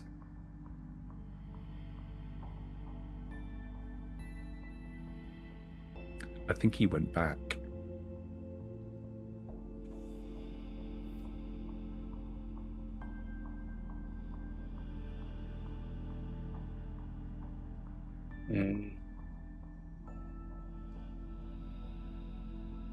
Now I use your secrets to make my life easier and the lives of those who come to me easier in exchange for favors and information as I see fit. I have no particular burning desire to leave this place. This place is good for me. But if you do, perhaps that's something you can investigate. Although I would be sad to see an agent such as yourself gone. Will there be a new king? This one is left. I don't believe there will. Or if there is, I don't think it will be for a significant time. Then the power structure will be off. Oh, yes. The city is entirely in flux.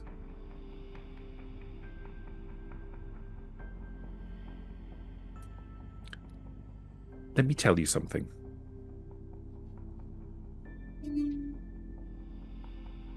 I will tell you something in exchange for your secrets that you have on you.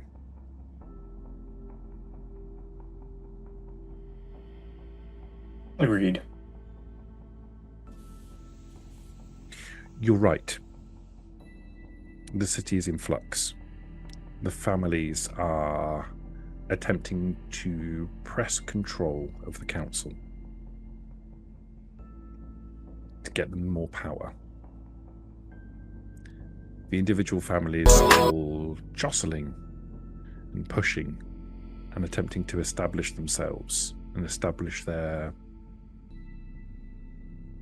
reputations.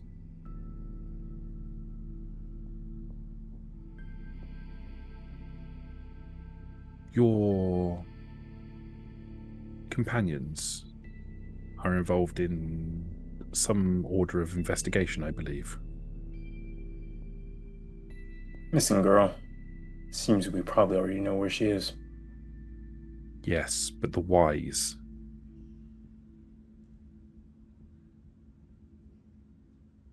I imagine it's not as typical as just for the money.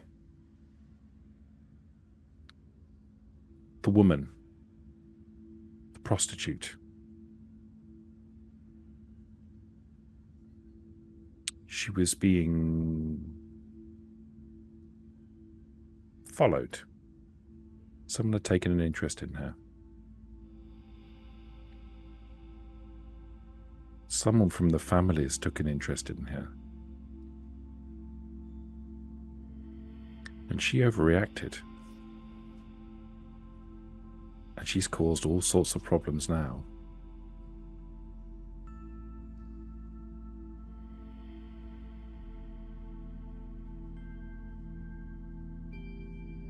She's set up dominoes that are starting to fall. And it's going to cause all sorts of problems.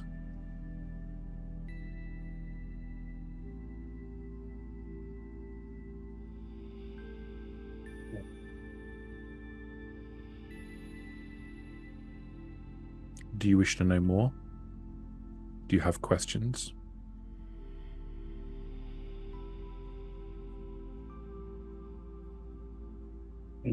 I have nothing but questions. Especially with what you've told me. You've agreed to give me your secrets. I will tell you the answers to your questions.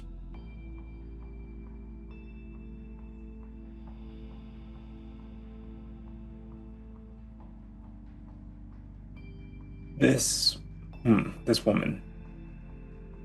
Do you know where she's gone? No. I don't know. I suspect. One of the families, the Sullivans,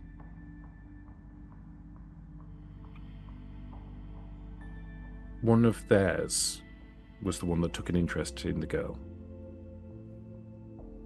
And I think the Turk may have taken him out without realizing who he was connected to.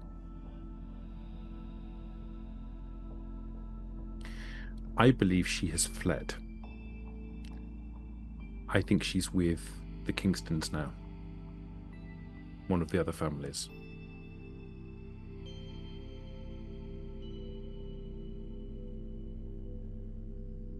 If the Sullivans find out that the Turk was responsible for killing one of theirs, and if they find out the Kingstons are protecting her, that will lead to all sorts of bother on the streets.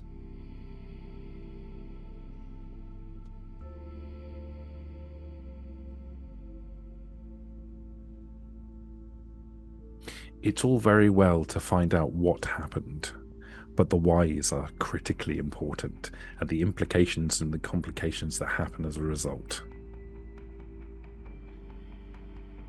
I understand this. Why is always the most important question in the end. Which, if I do have another question,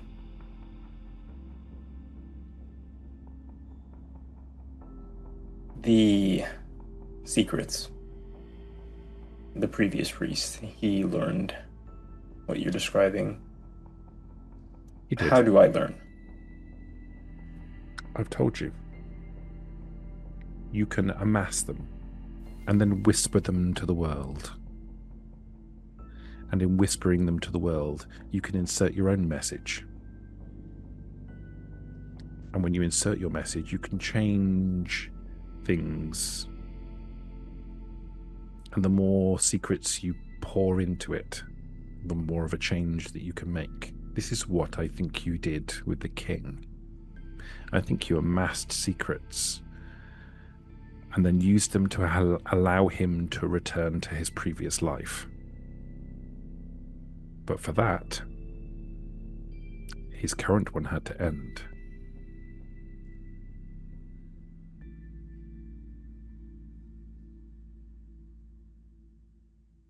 Yeah. Everything according to plan.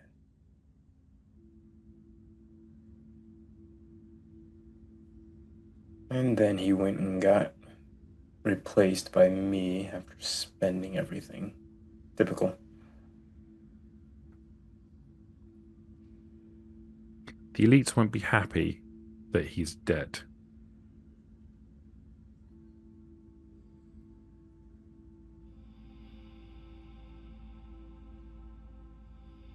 Well, it's a good thing it's a secret for now, then. Well, if they discover your involvement and your companion's involvements, you'll have some big enemies to deal with. Not that you haven't already. You've already managed to get yourself embroiled in what looks like a burgeoning war between the families.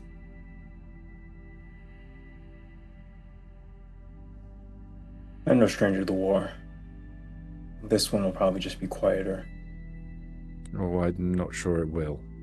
We shall see. Do you think they'll fit artillery down here? It's amazing what comes up from the pipes.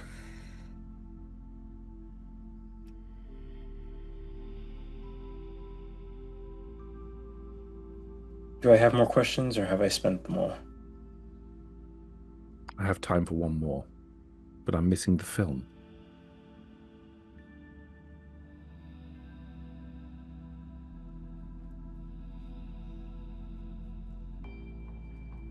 Do you think when we escape, we just simply go back to our lives? No. Not naturally. I think if you were to do what you did with the king, then perhaps.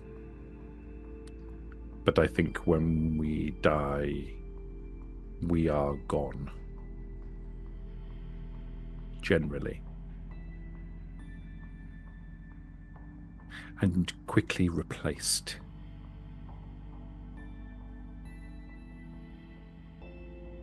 I see. Most of us don't even know we're playing a role. It takes a certain kind of mind to retain it. You yourself might even forget when enough time has passed.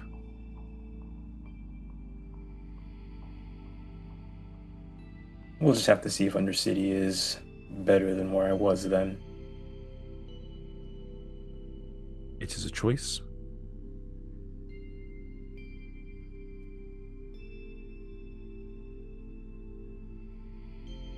This has been a pleasure, gentlemen.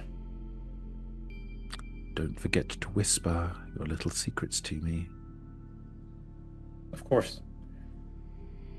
I best be off now. The gentleman leans in with his ear towards you. And I suppose I spend all of my secrets.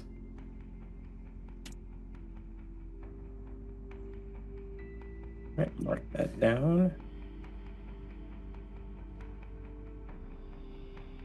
And with that, he will give a respectful nod and then just head out.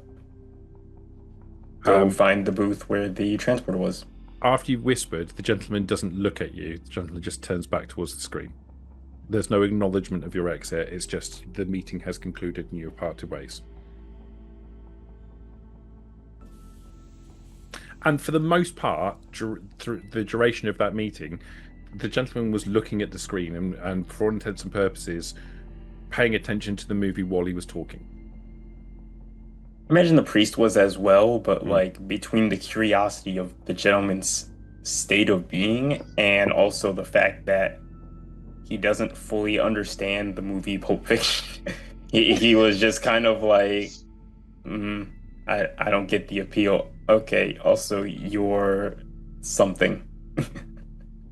Something is correct. Okay. So you leave the booth. Yep, I go and find the transporter. Okay. Unless the transporter has closed the door, you see him sitting or leaning against the railing. No, yeah, he'd leave the door open, and he's intently watching the movie and trying his best to, like, he's seen the movie a bunch of times, but he's just paying attention to how they're doing it and trying to read the cue cards, even though he already knows what's happening. Mm-hmm. And he's like, it's not terrible. It's kind of weird, like just pausing every once in a while, but not bad. I get used to this. It's slightly odd when they do the dancing scene. Yeah. Right, and they're doing the orchestral music to it. Yeah. Huh. I don't think I fully get the appeal of transporter. Yeah, but it's like, oh, hi. It's probably not the best movie for like this type of style. Yeah, but I could get used to it. How'd your meeting go? Plenty vague, I suppose. The gentleman is very informative, and what the gentleman is something we need to discuss with the others. I don't care what they're currently up to. We need to find them. This takes precedence now. What do you mean? Is it kind of like, has he got the feel of the fucking kid, the urchin? I'd say or more worse. Like, well, because the urchin's like something weird and fairy-like, and then the concierge, right? Seemed to be some kind of Was like vampire. Yeah, right. The urchin could be understood, not easily, but I think the urchin could be understood. Leprechaun-y, like in the area of like a leprechaun, like fairy individual, kind of like don't make a deal with, don't eat food with type thing. We will never understand the gentleman. We're not meant to. Cool. I like it.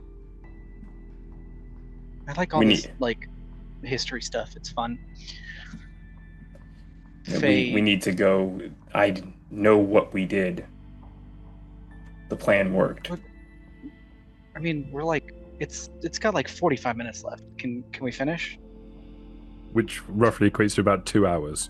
I was about to say, he goes 45 minutes. We have to stop and read multiple paragraphs every. We probably don't have enough time for this. This is important. This will explain things to the others, and I have an option to present you all with. Okay. All right. I kind of wanted to ask the gentleman a question, but maybe I'll come back for it. You'll need secrets to exchange as currency. Okay. Let's make this quick. Get back to the room. Indeed. I think that's where we said we are gonna meet back up. If it hadn't taken too long, doctor said we could also meet at the surgery. Yeah, compared to everybody else's, our meeting went kind of quick.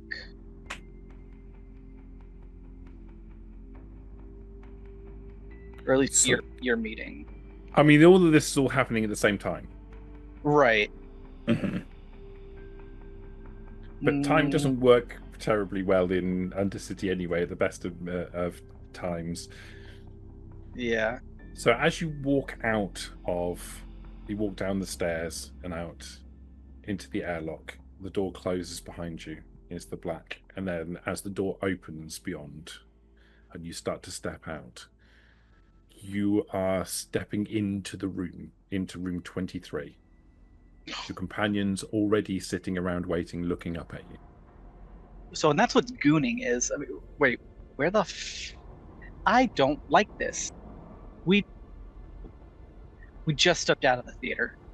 I don't like that. Oh, That was hey, were weird. you talking about gooning on your way in? Bro. I was giving him some information to try to deal with you. I have information for everyone, and this is important. I'm not even sure if I should say it here. It's probably safer back in the gentleman's area. I think I know what we did with the king.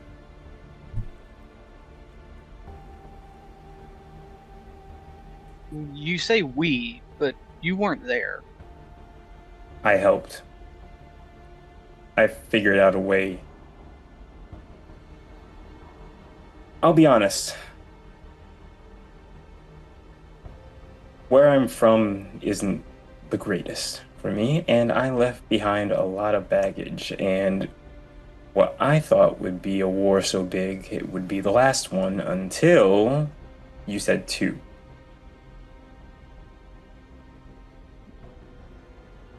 That was my bad. I don't know what the world became afterwards, but I think you can all go back. The king escaped. What? We helped him do. Wait a minute. Are you What do you saying mean that? escaped? This is a big prison. We're kept here to feed whatever maintains this place stories.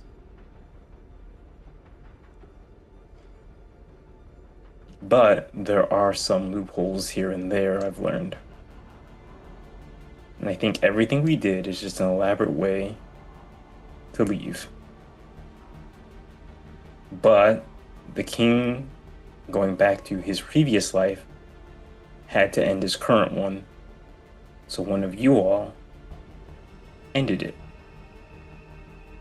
And I, in some strange, I can only describe as mystical way,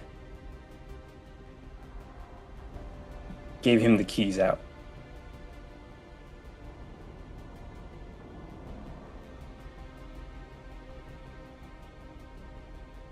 So we can go home? Potentially. Wouldn't be easy, but it's an option.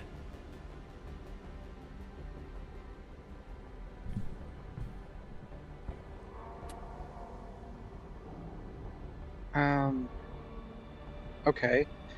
But all right, just hear me out, just spitballing. If the 4 of us were in the room with him, well, no, maybe the city took notice at the last second and then just recast. Or like, the other thought I just had was like, what if it took the 4 of our life forces to push him to, as you so say, escaping? So it's like, maybe only one of us can leave. Maybe. I know that the previous priest spent all of the power he had. I'm starting from 0 and I have to collect it all again.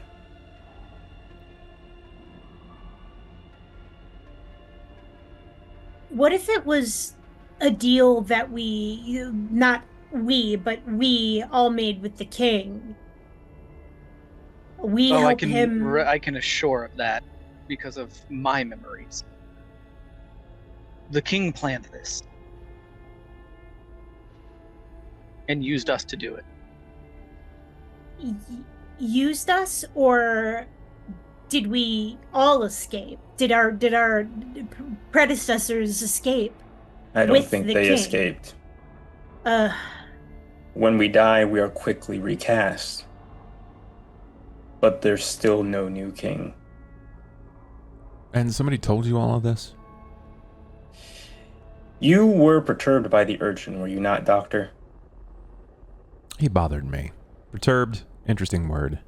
Disturbed, probably less than. It's like a shitty child. It felt like a little fairy creature. I suppose that's a way to say that, yeah. If he's a fairy, the gentleman is like some kind of ancient, unknowable creature. Right. In a literal sense, I cannot describe to you what the gentleman is, other than that it's well dressed. It is perpetually changing in front of me like it's some kind of biblically accurate angel creature. I'm not supposed to look at it too long. So what? He's stuck in here with us too, right? He wants to be here. Right, but he was still inadvertently thrown here, just like the rest of us. So as powerful as he may be, he's not powerful enough to stop whatever it is, because nobody wants to stay here at first. No, he does want to stay here because he has figured out how to step outside the rules. And you believe that?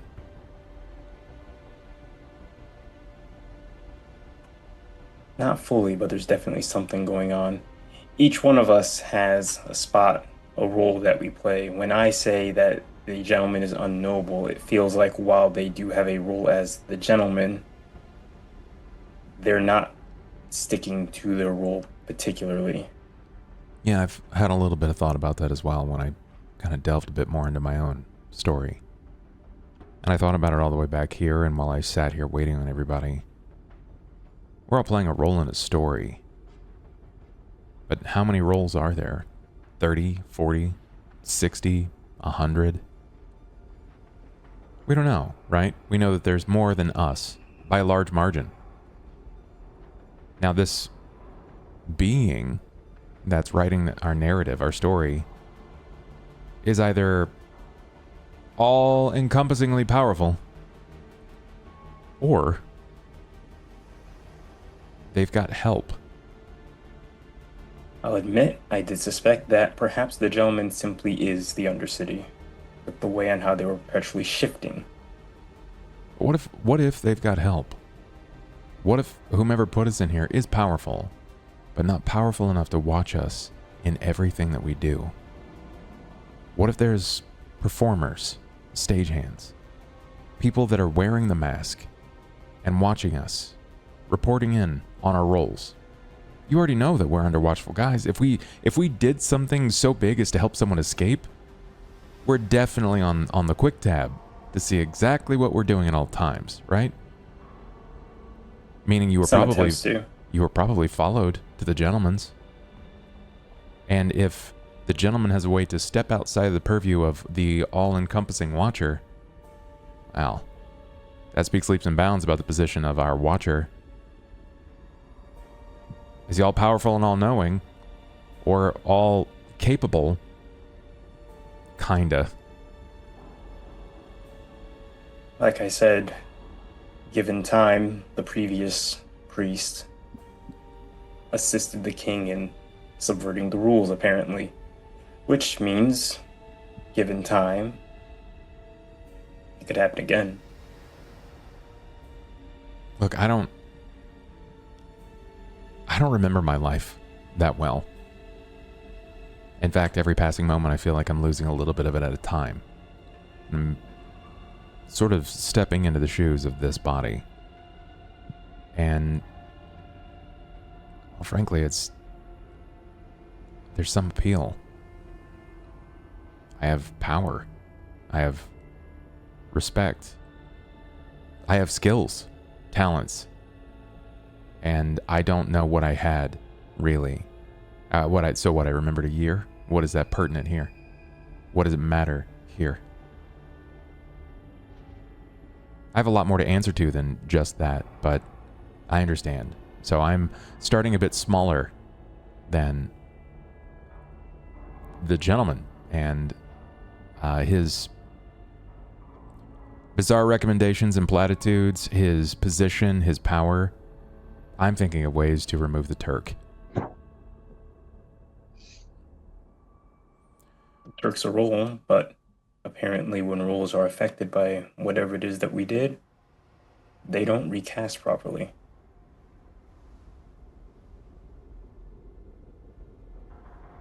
Speaking of the Turk, the person he has is Tori's daughter, also known as Sally, the backup singer for the voice.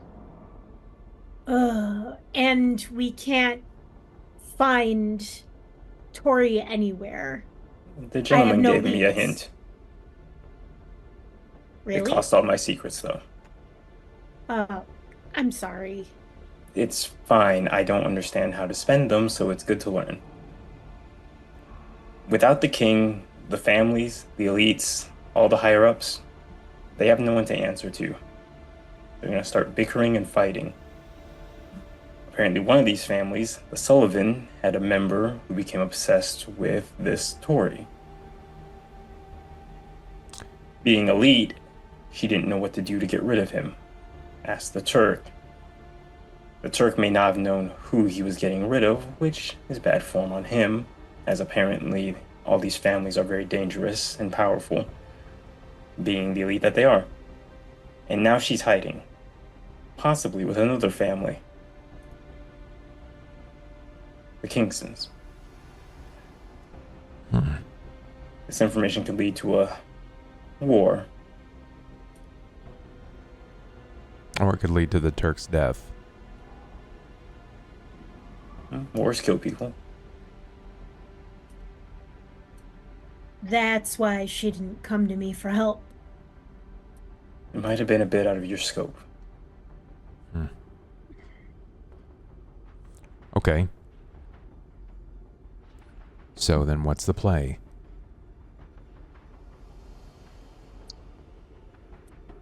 Well, This weirdly feels like it's up to us. as that question hangs in the air, we will draw a veil over the session here and pick up in our next session. 2 weeks. 2 weeks. 2 weeks. Boy, we in it now. Oh yeah. Yeah, we deep. All right, guys. Oh, boy.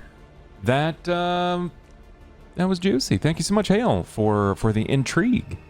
Thank you for answering the inquiry. And man, I hope everybody else enjoyed that. Sorry the stream went down briefly. It's OBS, man. It's not a perfect piece of software, but it's something, and we work with it. So see us in 2 weeks.